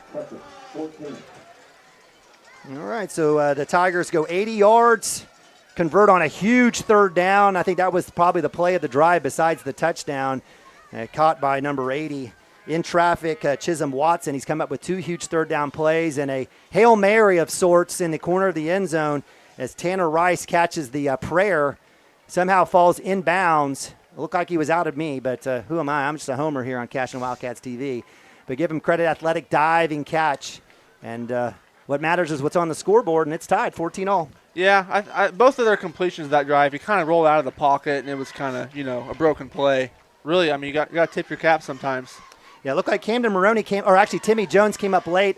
I think that was delayed. I would like to see Timmy kind of come up a little bit faster on that when the play's broken down a little bit. Yeah, I feel like when he's sprinting out of the pocket, we kind of need some help from our linebackers, to force him out of bounds or force him to throw it quicker. All right, so one possession each here in the second half. Wildcats have to punt. The Crescent Tigers take advantage of go 80 yards in about 5 minutes. And knotted up 14-all. Varner out with a kick. He's had some high poochers here. Looking right around the 30-yard line. That's where he's aiming right now again. Let's see if he goes onside. Not sure what J.L. Fisher's got cooked up. He'll go high onside. A little bit deeper this time as Max Brown will watch it hit and roll into the end zone. Will Cashion football right at the 25-yard line, or 20-yard line. So good kick there by Varner. Again, we talked about him. He's one of those players to watch, and he's been fantastic with his feet, been great and patient in the pocket. Hasn't, necessarily, he hasn't forced anything at all. Hasn't at all. Even on defense, I thought he's been pretty good. He makes some tackles. He covers pretty well. He's really athletic. So the Wildcats get it from their 20. Second possession here of the second half. 1st and 10. 4:46 on the clock. 3 wide here. Max Brown by himself up top. Let's see if they go back to the run game. They don't. They're going to look for that pass. A little slant to Gilbert. Makes another fantastic catch. Still on his feet. They're trying to strip the ball instead of tackling him. And Gilbert showing out on senior night. Man, another competitive catch for Gilbert there and a great throw and a small window in the zone. Tiny window. Good play by both of them. The Wildcats going back to the slant. Slant, skinny post, what'd you call that? I definitely call it more. Probably search is probably what they're calling it. Search or a curl. I know Alex and Nick would be so mad at me. Dad, get the play right. Double move. Letting it go. Deep is Brown. Through his hands. I think he would have been inbounds if he would have caught that. It looked like he just slowed down a little bit. Should have just kept running. Yeah, if he just would have stayed the same speed, he probably scores. Wow, great. He was just about a half foot behind it. So right idea there as Brown beats his man, number 15, A.J. Perkins, the senior DB at corner. They've moved Varner back to safety to kind of spell him. That's a lot of work to put a guy at corner and quarterback. I think so too, because he was getting worn out, having to cover guys every play. So the Wildcats with the snap get number 80, the defensive end, Chisholm Watson, to cross the neutral zone, and that'll be an automatic offsides penalty, dead ball. So step off with 5. That'll make it 2nd and 5. Very manageable here for the Wildcats. Yeah, now you can run the ball. You have all sorts. Your whole playbook's open now. Run that screen, maybe. Oh, yeah. Acord with a handoff to Frazee. Big hole in the backfield and into the second level. Drops the pads. Huge run there by Cooper Frazee. Credit the offensive line with a massive hole. Oh, yeah, it was blocked up perfect. It was the best run blocking of the night. So Frazee with his longest run of the night gets the first down. Goes to the 35 on the Crescent side. Wildcats moving, going a little up-tempo. Will snap the ball. We'll give it right back to Frazee. Same play. He'll move forward. He'll get a couple on that one. So the Tigers much better on that job. Give credit to Jaden Perkins, the junior DN, with the tackle. And again, the way Crescent's playing Cashion, they're dropping at least 6 guys in the coverage every play. I mean, Cashion has a chance to run the ball here. All right, so 2nd and 8, 2-yard run there by Frazee. Max Brown, he's got 2 guys on him this time. He's got safety help right over the top of him as Desher is on him. Frazee with the keeper, cuts back in. Give credit to number 51, the defensive end, coming downhill, Ryan Henley. That's one of those where Chance probably is going to hand off anyways, but you'd like maybe to see if he could keep that and roll it back. For sure. When you see the DN crash down like that, you wish you would keep it. I mean, it was probably inside zone, I'm sure, but. Yeah, it was. So he gets about 3 on that one, or 2. It brings up 3rd and 6 here. Clock running, 3:12. Cooper Frazee to the left now. Most likely a pass situation for the Wildcats. They've got Gilbert aced out by himself against A.J. Perkins. Let's see if they try to target him. 2 tight end set. Keeper by Acord. Nowhere to go. That one was read well. He gets 1 yard. And I'll bring up 4th down. Yeah, I see what Shaq's trying to do there. It looks like they just kind of missed at the end. 51's playing well this drive. Yeah, he sure has. So a big 4th down here for the Wildcats. Don't want to go empty here in the second half. Keep this drive going. This might be Max Brown time, even though he's got tripled up. He's got 3 guys on him right over here on the shallow side. Back to pass, Acord looking to his left. Coming back. Great pass and dig. Good job there by Gilbert. He's still on his feet, moving forward, and that'll be a 1st down for the Cashion Wildcats. Great read by Chance there. Through the one-on-one to Seth Gilbert. And Seth's having a heck of a night. It's probably 5 or 6 catches for him so far. Yeah, you can see that Crescent selling out to stop Max Brown, and even though he has over 120 yards catching, that better open things up, and Seth Gilbert's taking advantage of it. So yeah, they've definitely made some adjustments this half. Now they have the guy screwed over him plus the second guy. You definitely got to throw it to the other side. Acord back to pass, looking across. There's a screen. He's got blockers. Cuts back up inside. Cooper Frazee with a nice catch. That'll be a 1st down. Right inside the 10. Tommy was just close to getting that guy, or that might be a touchdown. Yeah, they just missed that one guy. Still, though, you'll take that 10 yards on a screenplay. Crescent really hasn't had an answer for that play all night long, other than when Cashion got called for the block in the back the one time they called it. Exactly right. Gilbert comes off. Timmy Jones comes in. So 12 personnel as Wildcats have 2 tight ends along with the 5 linemen. Max Brown by himself. Cooper Frazee now split out there in the slot with Gilbert on the left in motion. Ooh, I love this. Let's see what happens here. Max Brown in the backfield. It's going to be a handoff to Max. He's going to cut it outside. He's got the speed to the 5. Touchdown, Cashion Wildcats. Shackelford dialing it up, and the Wildcats go 80 for the score. Really good call there. He kind of got an empty and then motioned Max into the backfield, and they didn't really adjust very well. Good call. Good blocking by the offensive line as well. Fantastic. Great sell up by the wide receivers. Wildcats go 80 and take the lead back 20-14. What a game. You called it. All right, so extra point. Snap, hold, good. Kick is up. Love it. Chandler Christensen with the extra point, and the Wildcats at it. 21-14, so with 1:37 left in the 3rd quarter, hang on. We told you it was going to be a good one, and it's been a good one here. Ward 74 for a extended playoff spots and or a district title, and the Wildcats taking care of business in that one, going 80 for the touchdown. Yeah, great drive by Cashion there. They were able to run it and throw it. Other than the last drive, they really have only stopped themselves. Yep. Other than the first drive of the second half. Cashion's moved the ball pretty well all night long. All right, so Wildcats are able to answer that score by the Crescent Tigers. Let's see what the Tigers do here. We got to give credit to, again, Coach J.L. Fisher. He's mixed it up. He's been using the legs of Tanner Rice. He's been using the arm and the legs of Caden Varner. So, again, Cade Varner, I apologize. Again, they've shown out, so we'll see what happens here. We've got, again, a great game. So, Wildcats kicking off. Christensen from the 40. Most likely high onside. We see Luke Desher right around the 25. That's most likely the intended receiver, possibly number 23, C.J. Wilson at the 40.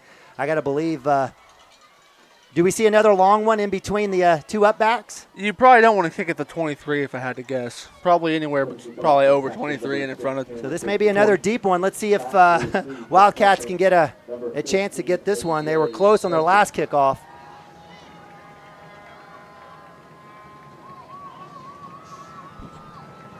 It'll be a banger. It'll hit right the 25 roll. Desher will get it off one hop, and his knee was down and or a fair catch. Let's see.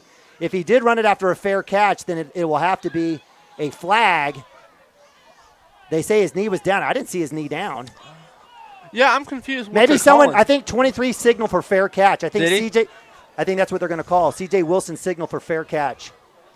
Yeah, that's the only explanation I have because his knee wasn't down, I don't think. Let's see an instant replay. No, we don't have it.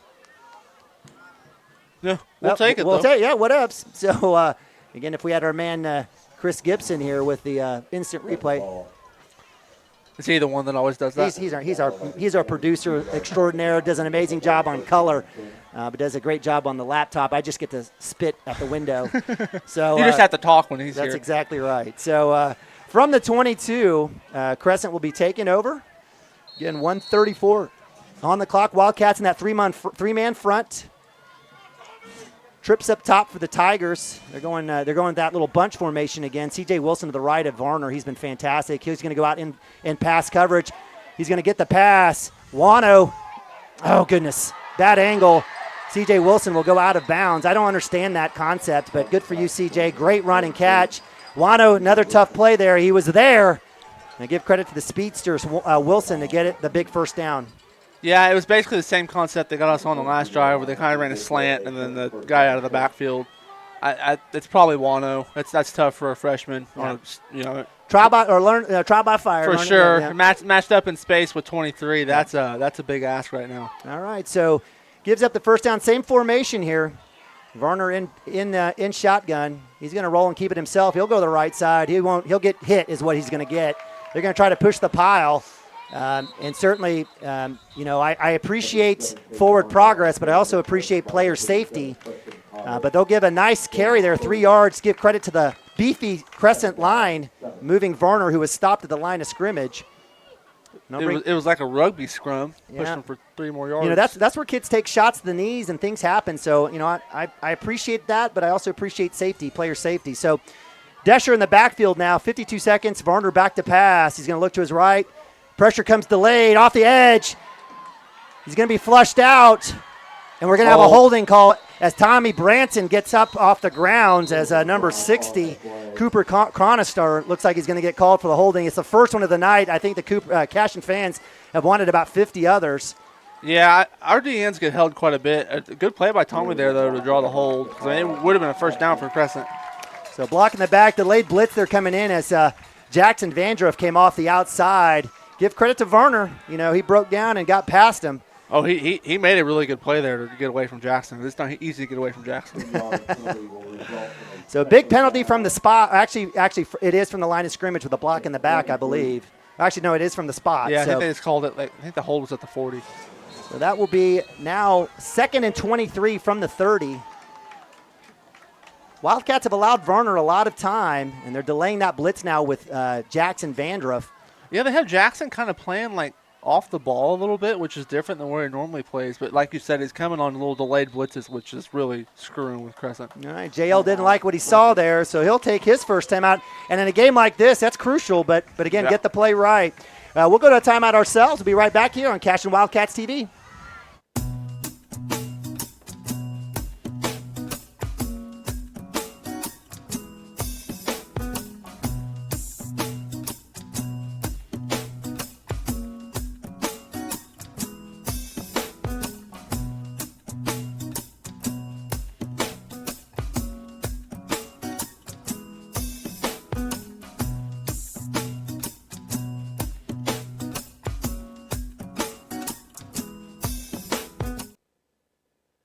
All right, welcome back to Maxon Field. GOTW, Game of the Week for Scordo here live from Cashion, Oklahoma. Beautiful Cashion, Oklahoma. Neiman Abavi, Seth Brown bringing tonight's action, the War on 74, as it's been a good one. The Cashion Wildcats responding, getting the lead back, taking it back 21-14 here deep in the third quarter.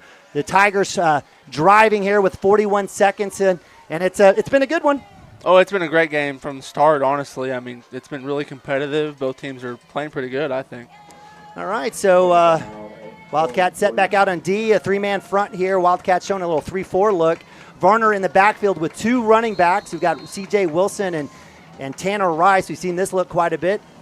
Little flare out here. Let's see, he'll come back. Oh, it's a hitch and pitch. So a little I knew out of the timeout they called something funky. Yep, you had to know it was coming out of that timeout right there. We talked about it, so give credit. So great job there by the Crescent Tigers, negating that block in the back and getting in the hands. It was number 1 with Boston Cox. That's a tough play. You got to make the catch and then flip it. We saw it happening, and it was a little offset look. CJ wasn't exactly lined up. I didn't think it was going to work because he kind of was getting tackled as he was trying to pitch it. And, that can go poorly, but it was executed pretty well by them. So big-time play here. Again, Tigers trying to get a district title. And so emptying the playbook. So with 32 seconds left, now in Cashion territory, C.J. Fisher or JL having to use the trick play. C.J. Wilson coming back inside. He's still on his feet, spinning. Will eventually get brought down right around the 40-yard line, 39-yard line. Healthy gain there of about 4 or 5. He's such a good runner. I mean, it doesn't look like there's much there, and he just finds a little hole and then squirts for 4 or 5 yards. Definitely a great athlete. We've seen it for sure. Luke Desher will come in replacement of and that's what a run game can do for you, you know, and also numbers, right? And those are two things that are lacking here for the Cashion Wildcats. For sure. So kind of wears you down. So that'll be it. So put your 4s up. Fourth quarter. Wildcats 21, Crescent Tigers 14. It's been a good one thus far. We'll go to timeout. Be right back with fourth quarter action. We're going to have big time 15 minutes or 12 minutes here, so make sure you come on back.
Welcome back. Fourth quarter action live from Maxson Field, Cashion, Oklahoma. Squirtle game of the week, Warren 74, everything under the sun. Tigers trying to win a district title. Wildcats trying to improve their playoff spot. Wildcats up 7. Tigers driving. Varn driving to his right. He finds the open receiver. Coming back through, breaking several tackles is the senior Tanner Rice, and give him credit for the individual play. And great play design there by JL and the Tigers to get it in the red zone right at the 18. Yeah, it looks like they ran flood with sprint out. That's pretty tough to cover. Yeah, definitely if you want to negate Cashion's, pressure off the edge, that's definitely a way to do it and seal off that side. So big first down pickup, 11:38 running clock. Tigers driving. Started this at their own 22. 2-by-2 here. Hand off to Desher. He comes up. He'll be met by Preston Cotter. Good job there. Just a short gain of about maybe 1 or 2 right to the 15-yard line. Yeah, good play by Cotter again. I think Vandriff was in there as well. Like I said earlier, Vandriff's playing a little different position this week, but he's played really good. All right, so Wildcats trying to bow up here in the red zone. Desher stays in at running back to the right of Varner. Back to pass is Varner looking to his right. Back to his middle looking for that delay. Plenty of time. He's going to throw it up. He's got a chance to break on it. Incomplete. Great job by Seth Gilbert. And that's exactly what you want, a chance for like a little,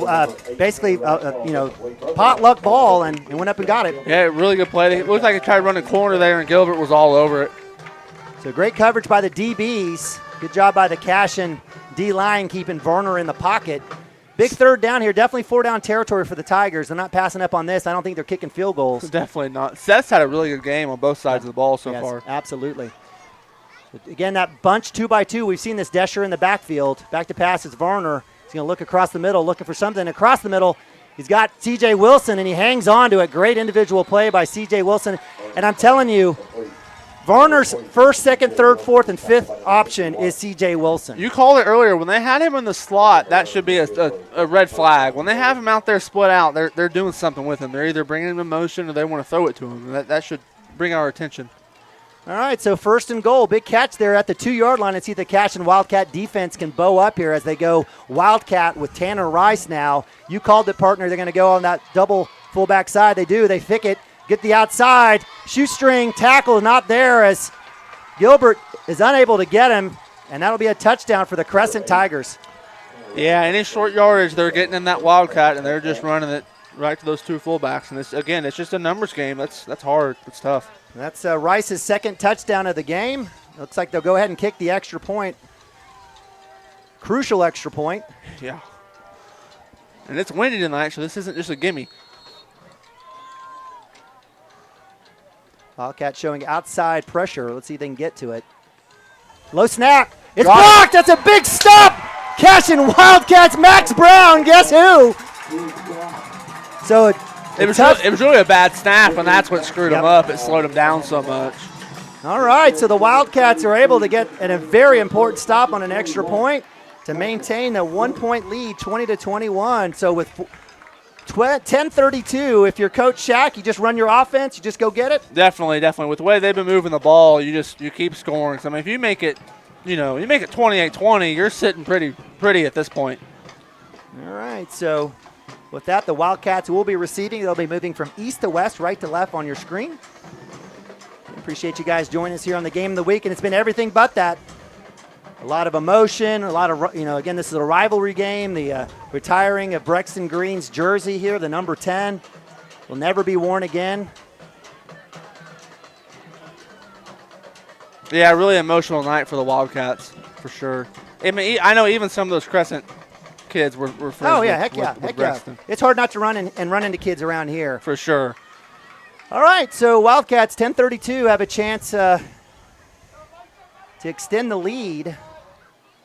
Here kicking off will be Varner. Varner's been finding Gilbert on every kickoff, just about. Well, actually found Brown. I apologize. He's aiming for the Cashion sideline. It'll be a high banger. This one will go to Brown right at the 15. He'll catch it on the fly. He's got blockers. Right side to get past that first wave. He does. He's got a mush. He's got a chance. Cuts back up down the sideline. Knocked out of bounds by C.J. Wilson. Had flashes of Seth Brown in his eyes. I thought he had it. Really well blocked, like you said. I mean, I think it was Jackson came around the edge right here, and he was blocking like 2 or 3 guys. So we do have C.J. Wilson. Looks like out of bounds. We've got a player out of bounds. Let's see, an injured player. Are they still looking at somebody? Yeah, I think there's someone. Maybe I don't know. There's someone down on the north side. That was C.J. Wilson on the tackle. That's right where it was at. That would be a big loss for the Tigers if that happened. He's been amazing as JL comes over, and they're still looking at him. Yeah, I don't see 23 out there, so I bet you're right. Let's see. They're going to pick him up. We'll find out here in a second. Yep. That is C.J. Wilson, so they'll get a round of applause. Again, a great athlete, extra effort. He's trying to put the Tigers on his back to win this game. Great return, great setup, great everything. Execution for the Wildcats, everything but the touchdown. Brown had a convoy on that left side. Wildcats are back in action here from the Tiger side of the field on the 40. 10:22 on the clock. Wildcats looking to get another score here. Push this to a 28-20 lead. That's such a big return. You get your field position so much better. All right, so one linebacker look, 4 down linemen, 4 rush here for the Crescent Tigers. In motion again is Max Brown. Let's see if they hand it off to him again. Desher rolls up. They will. Brown will come up. He'll move forward, spun around. He'll get another yard on the spin. He'll pick up 3. I think they were thinking what you were thinking when he came in motion. It was the same play as earlier. That time it was more of an inside run. Outside of the outside. So 2nd and 7, running clock here. Shaq is not running any hurry up here.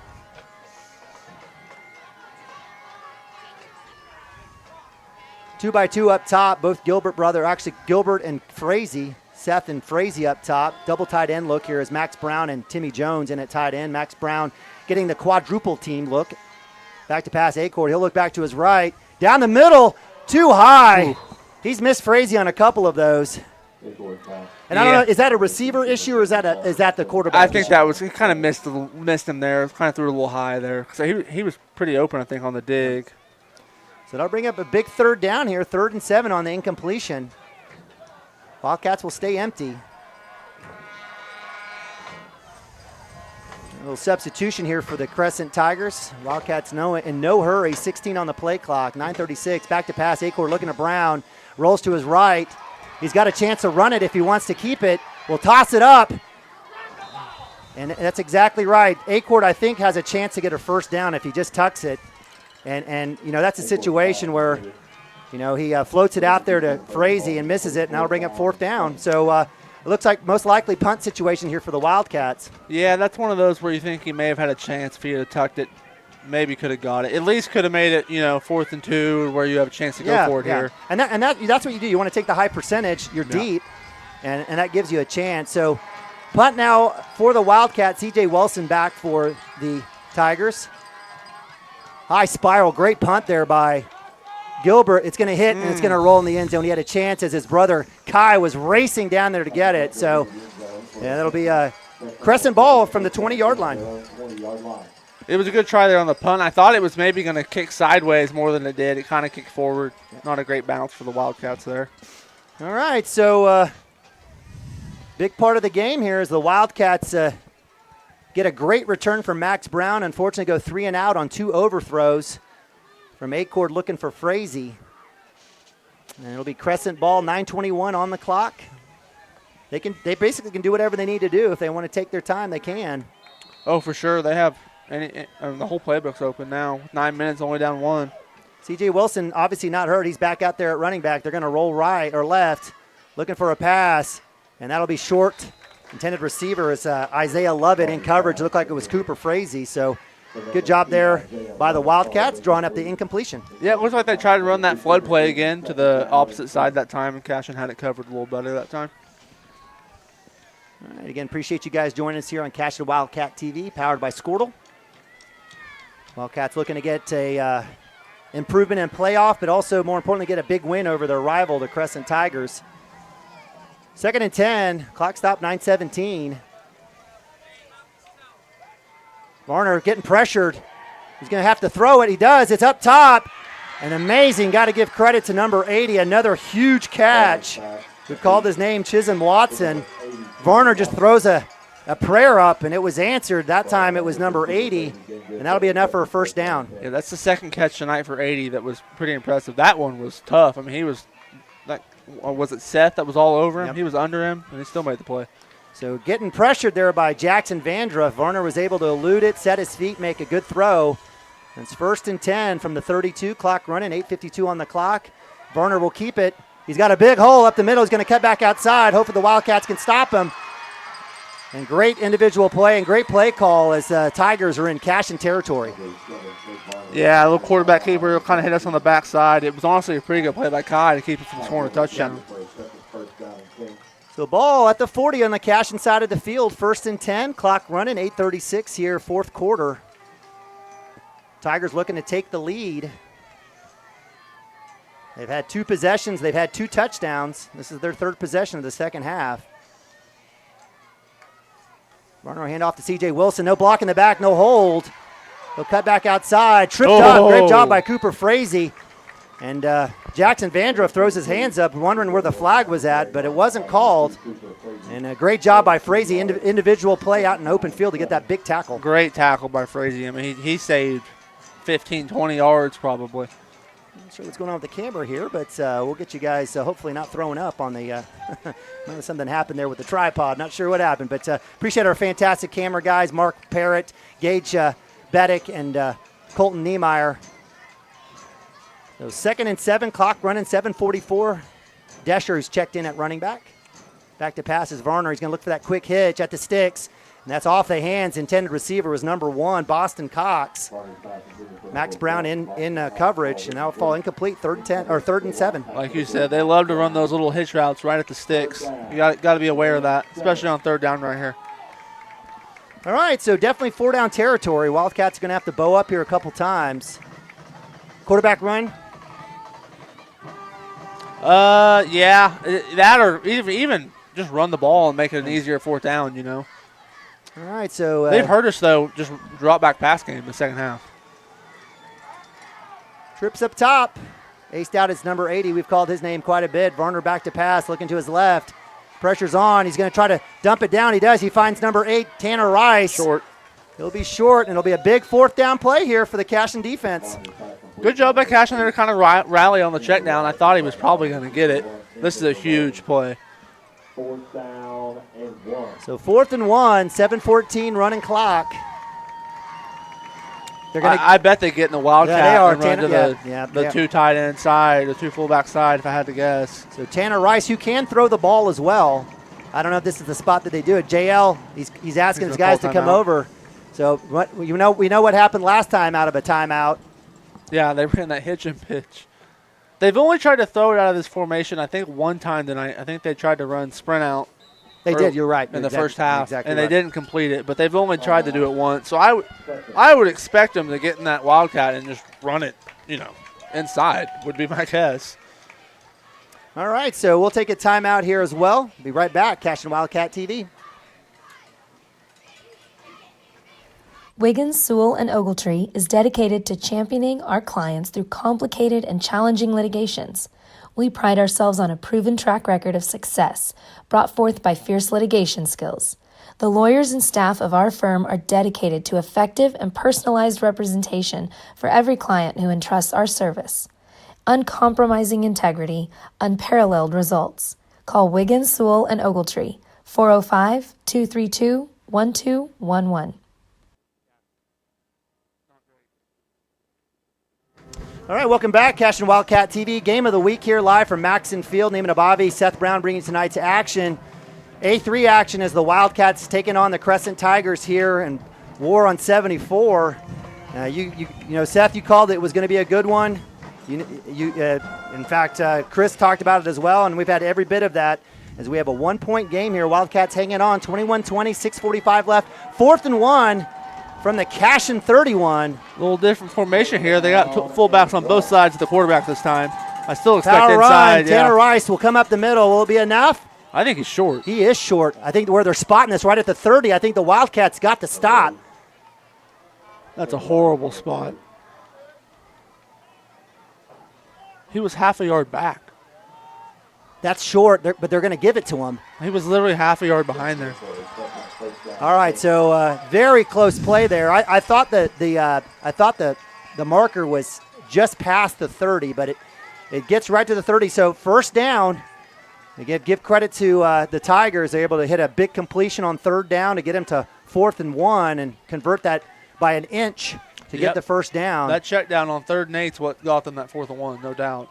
So is this not a legal substitution? It should be. He's going to have to use his second timeout of the drive. They have one timeout left now. Yep. So they couldn't get their personnel right. You just can't run 50 guys out there and then run them off. So with that, JL has to take a timeout. Wasn't happy with that. We'll leave it here. The Tigers now have used 2 timeouts, have 1 left. The Wildcats have all 3. Very important here in a close game, 1-point game. Wildcats up 21-20. Give credit to the Tigers. They've started this drive at the 20-yard line with about, about 9 minutes, 10 minutes? Yeah, they've moved it pretty good this drive. But using those 2 timeouts right there, that could come back to haunt them. There's no doubt about that. This close of a game, you still got half the quarter left. All right, so if you're Coach Wood, you've been in that huddle before. What's he talking about right now? Got to stop the run. Have to stop the run at this point. I mean, the whole second half we've kind of struggled. And we've struggled to stop them both in the second half, honestly. I bet he's talking about trying to get a better pass rush, would be my guess, and that's who he's talking to. So okay. All right, so this is where, Wildcats have, we've had numbers where we've had in the, 20, 18 guys lining up, but those numbers are back. A lot of Ironman guys are having to really play, 4 quarters, whereas, the Crescent Tigers have been able to shuttle in quite a few. All right, 1st and 10, 6:19 from the 30. See the Wildcats get a stop here. Keeper by Varner, right side. He gets to the outside, is able to beat his man, trying to get past a few more, and that'll be a first down as Camden Maroney was the first guy there. Give credit to Varner on the keeper. Yeah, it looked like Camden just missed him. He may have taken too far inside on the angle there. No, actually, it's short. He steps out of bounds, so second and manageable. So, again, clock stops with that out-of-bounds play. 6:11 here on the clock. 2nd and 1 from the 21. Again, the Tigers have had to use every play and everything in the playbook to get these 20 points. Let's see if the Tigers have anything left here. C.J. Wilson to the left now of Varner, 2-by-2. That will be a handoff to Wilson. He'll cut back outside, and he's met right at the hole. Oh, he actually breaks a tackle. Looks like Camden Maroney had him at first, but give credit to Matthew Stockton, and that you got to have gang tackling for that reason. Great play by Camden there. Bounced back after the last play. Didn't have a great play in that play. Tackled him for a loss of about 3-4 yards. That's a big loss, Yeah. and so that brings up third, and not easy. So 3rd and 5, clock running, 5:48 here. Clearly 4-down territory here for the Tigers. Let's see if Varner will keep it in his hands again and use his feet. Back to pass. He's looking to the outside. Look at his man. Are going up for the pass. Incomplete. No flag. Thankfully, good job there in coverage was Max Brown. And with the incompletion, do we have a flag? We do have a flag. See a flag over on the sideline. I know it's a sideline warning. Why do you throw it over sideline there? warning. I think he signaled a hold, though, on the defense. But why is the flag on the sideline? Yeah, we do have hold. That's a big call. All right, so with the mark off, that will be a 1st down and 10 from the 15. So Wildcats not living life right. The Tigers living life right after the second half. And that's an absolute killer for the Wildcats, who had a great stop there and would have been 3rd and long. Or fourth, that would have been fourth down. Fourth down. Yeah, it would have been like 4th and 7.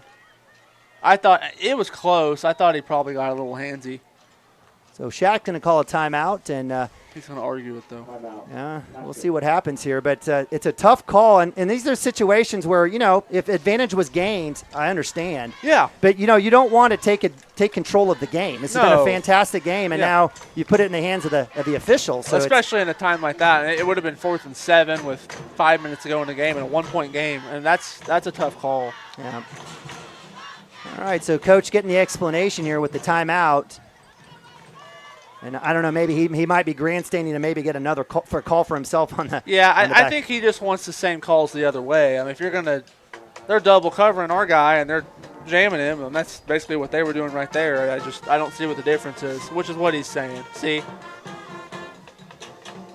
Yeah. Because if that's a hold on Max right there, then it's a hold on them when they have two guys spin over him. That's just. All right, so it's a huge penalty, which would have been 4th and long now. Is 1st and 10 from the 15. Crescent Tigers living life right. They're going to go back to, looks like that I formation look here with Cade Varner under center, with Luke Desher in the backfield in the I formation. Power right look here with tight end. The inside fumble. Ball is loose. Varner running pass. Nice. And that's going to be a big-time play as Camden Maroney is able to push him out of bounds. And that's a big tackle for loss and sack on the play for the Wildcat defense. That's a massive play there. I mean, they lost 10 yards. He fumbled it trying to hand it off, I think. Yeah, and that's under center. We talk if you're not used to it. For sure. Yeah, he fumbled it just the whole way back. And, I scream a lot of times when there's a 1st and goal from the inch line, quarterback sneak it, but those are the things that happen. Exactly, if you don't do that every play. When you don't do it. Those are the things that happen. So a big loss. Your right partner, 10-yard tackle for loss on the sack. 5:24. Clock stops as the ball did go out of, or the tackler was out of bounds. 2-by-2 here. Maybe a screen play. Maybe try to get half of it here on 2nd down. Back to pass is Varner. He's got time looking for the double move, and nothing there. No way! That ball was out of bounds. So we're going to get a pass interference call as both guys just basically just touched each other. There was no intent there. Pass went up, and it's not an automatic 1st down, so it'll be 15 yards. We're going to have a hold. It should have been pass interference, not hold. It'll be 10 yards. It'll stay 2nd down. And here again, just what was incidental. Both guys just kind of hanging out. I mean, that one was it landed 3 yards out of bounds. It wasn't catchable. So that'll bring up 2nd and 9 now. So they get the 10 back from the sack. So we'll see what happens here. So again, from the 14-yard line, Varner in shotgun, back to pass again. Pressure's on. Big sack there, Jackson Vandrup with a suplex and a TFL as the clock runs. Great job there by the edge rushers coming in. Great job by the DBs. Another great play by both DNs. They were both coming off the edge. Carter and Vandrup have both been great all night. So back to the 20, loss of 5. It's 6, actually. It'll be 3rd and 15. Nice work there by the Cashion defense. Let's see if they can get 2 more here. Oh, looks like we've got a flag. No, we've got a timeout, Cashion. Oh. So it looks like Coach Wood didn't get the he's yelling at his linebackers and linemen, so he didn't get the look that he wanted. You know what? In that situation, these two plays are super critical. I say call the timeout. Yeah, you might as well use it there. No problem with that whatsoever at all. So Wildcats take the timeout. So with a big tackle for loss, a couple big negative plays, and a couple big penalties against the Wildcats, very, what we'll call, close calls. We're still sitting here at 3rd and 15, 4:42 on the clock. Clearly 4-down territory. Seth, again, we asked you get in the brain of Tony Wood. What are we going to see here? What do we expect? I bet he drops guys in coverage this time. I mean, they've kind of been throwing it on us a little bit this drive, and the 2 PIs obviously. So use Cam to spy, or probably, yeah, one of those linebackers for sure. Okay. I mean, we've played okay all night, honestly, on defense. I thought this just been a couple plays, busted coverages a couple times.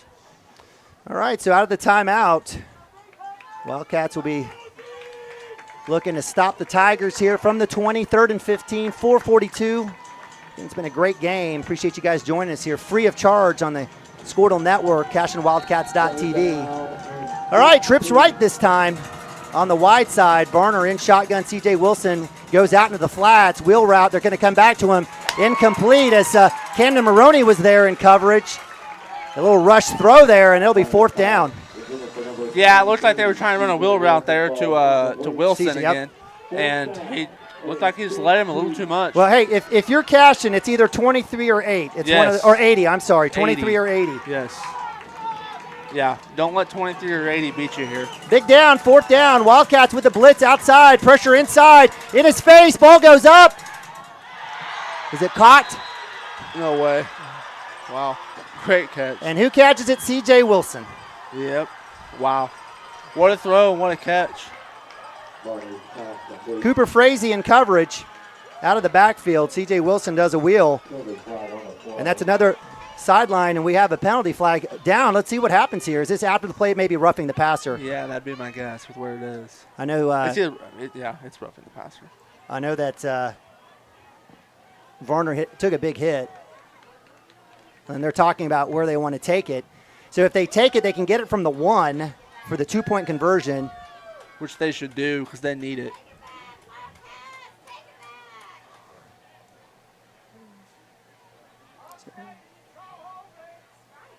So we do have roughing the passer. That one will go against the Wildcats. Touchdown is good.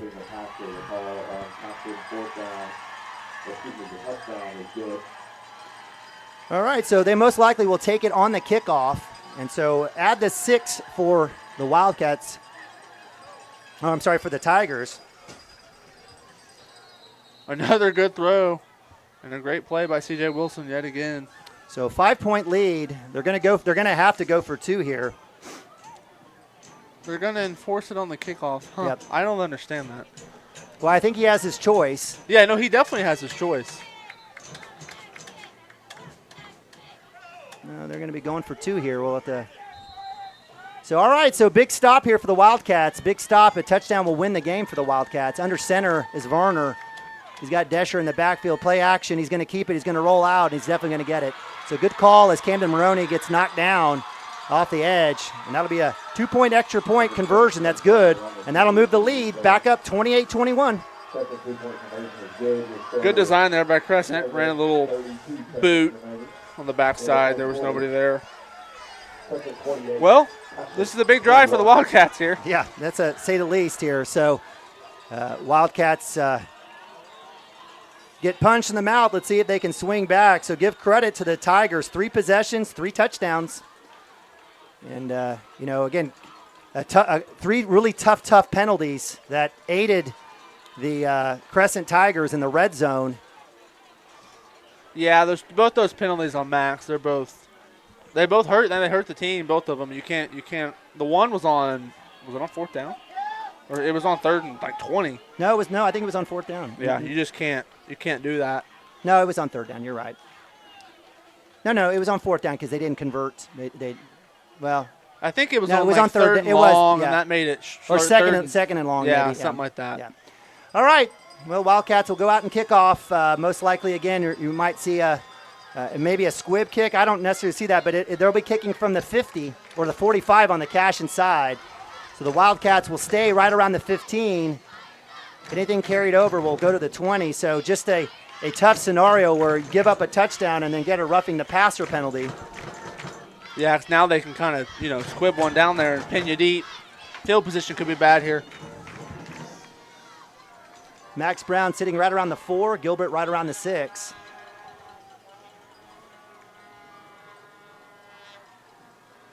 Set a kickoff. Number 7, Kate Varner back to receive for the Wildcats. Number 3, Max Brown. With number 18, Seth Deacon. He'll go and hit it deep, and they'll go in the end zone. Yeah. It's an automatic touchback. Anything in the crosses the end line or the end zone touchdown line. And so it'll be Cashion Wildcat football. They're going to have to go 80, and they've got 4:32 to do it. Plenty of time. You have one timeout. So, I mean, it's this drive. It's 4-down territory even from now. Yeah. All right, so Wildcats will go with Cooper Frazee in the backfield. They've got Brown aced up. He's been triple teamed the entire second half. Wildcats are needing somebody else to step up. We've called Seth Gilbert's name quite a bit. Let's see if they go back to number 18. They've got number 15 matched up on him, A.J. Perkins. This is a good matchup that I'd like to see maybe we exploit. They go to Brown, across the middle, little dump down, Frazee.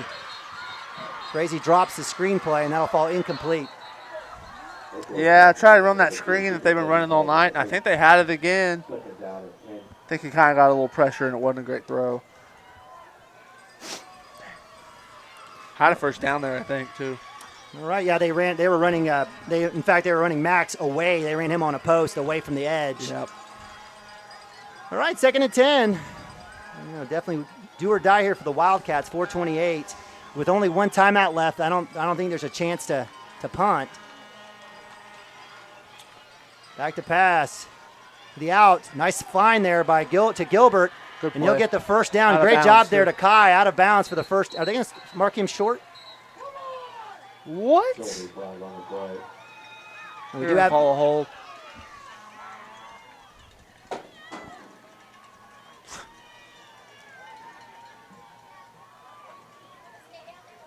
Wow. Another killer penalty. So that's from the spot. So that'll go from the 14. That'll be half the distance. So Wildcats will most likely be right around the 7-yard line. It'll be 2nd and long. And the Tigers have been able to convert some of these big plays. Let's see if the Wildcats can do it. So it actually goes about to so from the 7, that's exactly right. So 2nd and 23, 4:19. It negates the first down, another costly penalty. Empty set. Looking to go to Brown. He's going to come across. Finds Cooper Frazee at the 15. Just run the ball, son. And he falls forward to the 20. So nice pickup to the original set of chains. So it'll bring up about 3rd and 11 here. We'll take that. So they flushed out. They used Brown as a decoy, ran him out. I would have liked Cooper just to catch and just run and get as many yards as he can. Yeah, he probably could have got 3 or 4 more if he just would have went. Wildcats will stay empty here. Again, 4-down territory.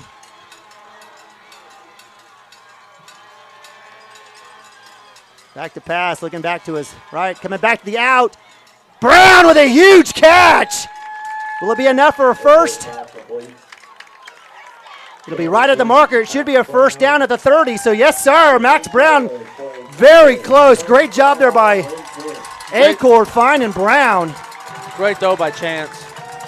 Great concentration by the senior Max Brown on the catch on the sideline. Now it'll be a fresh set of downs, so they convert a 2nd and 23 into a first down. 3-man rush there by the Tigers. Plenty of time rolling out to his right. Run it, son. Run it, son. Run it, son. Get out of bounds. He takes the shoulder and trots out of bounds. Chance Acord, flex it, son. What a run. So gets a pick up about a solid 4 there. 2nd and 6. Clock stops with 3:23 on the play clock. Wildcats will stay empty here. They've been empty a lot tonight. So 20 on the play clock. Plenty of time as Coach Shack gets the call in. We'll take a look at the defense. It's two safety look here. It's at Tampa 2. They've got a press on Brown now in the slot. Back to pass.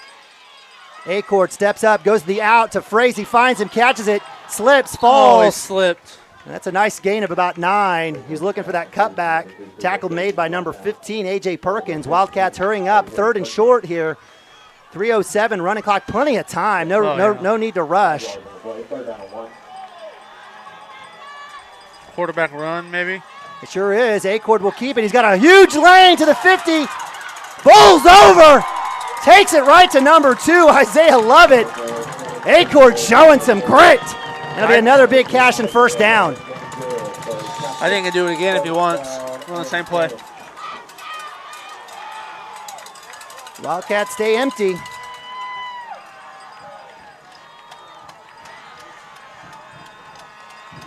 Acord will look to pass this time, looking for Cooper. Will step up, still on his feet. He's got a chance. Let it go. He does. Wisely throws it away. So Acord almost sacked in the backfield, which would have been a monstrous loss of about 10 yards. Really good play by Chance. I mean, they'd have lost 10 yards, plus the clock would be running. Whoo, I thought they had him. I did too. Chance staying in the pocket, looking for that last-second throw. Wildcats have Max Higdon in now at tight end. 2:42, fourth quarter, second and 10 here for the Wildcats from the 41. Acord will go ahead and keep it. He's going to run right side. He's going to try to move forward. Looks like he get about 4, and I'll bring up 3rd and 6.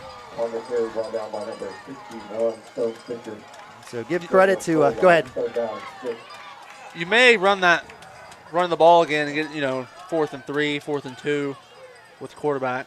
We haven't seen hitch post yet. I'd love to see that concept here, but again, with 2 safety back, I don't know if we'll see it. Acord back to pass, pressure from the edges coming in. He steps up in the pocket. There's a flag on the play. Deep. Catch it. He's intercepted. And let's see what happens with the flag here, if that's a holding or offsides. Penalty flag on the play. Offsides, maybe? I think they're going to say it's against Cashion. Illegal formation, you think? They're going to decline it. So false start. Legal procedure. So a big pass coming back. Give credit to Varner on the interception intended for Brown. And that may do it here for the Cashion Wildcats. Yeah. Trying to do the math. They're in a lot of trouble. It's 2:05, The math isn't good. Oh. Yeah, I mean, it'll be under a minute and they get the ball back if they get it back. I like the toss. That time Chance was he stepped up in the pocket. He was a little under. I think if he would have sent it in the end zone, I think Max would have had a chance. He had beaten the triple coverage that was on him. Yeah, I think he maybe got a little pressure and just underthrew it just a little bit, like you said. I mean, by like half a yard, false start. So we'll have a flag that will stop the clock. Let's see what happens here. Yeah, we'll have a false start. That's just half the distance here as the ball was marked at the 5, so that'll go back 2.5. So the clock I'm not sure if it should stay stopped because it was not wound. Let's see what happens here. So with 2:04, again, it's not a penalty unless you get a safety. That'd be nice, wouldn't it? Safety and get the ball back. I'll take that with 2 minutes. They're just going to run in their course. Yeah, so number 8, Tanner Rice in Wildcat. He'll go ahead and keep it. He'll come up. He'll be met at the line of scrimmage. He'll fall forward. He'll get about 3 yards or 2 yards. There'll be a timeout. That'll be Cashion Wildcats' last timeout. 3 yards. Timeout. Cashion had a lot of chances in this game. Too many chances. It was, again, this is their 4th opportunity. They had 4 possessions in the first half, had 3 touchdowns, or actually had 2 touchdowns. Had 4 in the second half and had a touchdown punt, and interception. They had field possession. They had that big kickoff return by Max to get it to the Tiger 40, went 3 and out. Missed, I think Chance missed Cooper on 2 pass plays, and And then coming back, too many penalties. Too many penalties. For sure. On both sides of the ball all night long. I mean, the second half, it's been on defense with our secondary, too many penalties. In the first half, we were just getting false starts. Self-inflicted. Yep. Just can't do that. It's too bad. I mean, like you said, I feel like Crescent's made good adjustments the second half on defense and slowed us down. Yep. For sure. Yep. All right, so with 1:56 left on the clock, fourth quarter action, Wildcats down a score. We're going to need a miracle here, maybe a bad snap or something. We're going to need a miracle here, or the Crescent Tigers will be District A3 champs.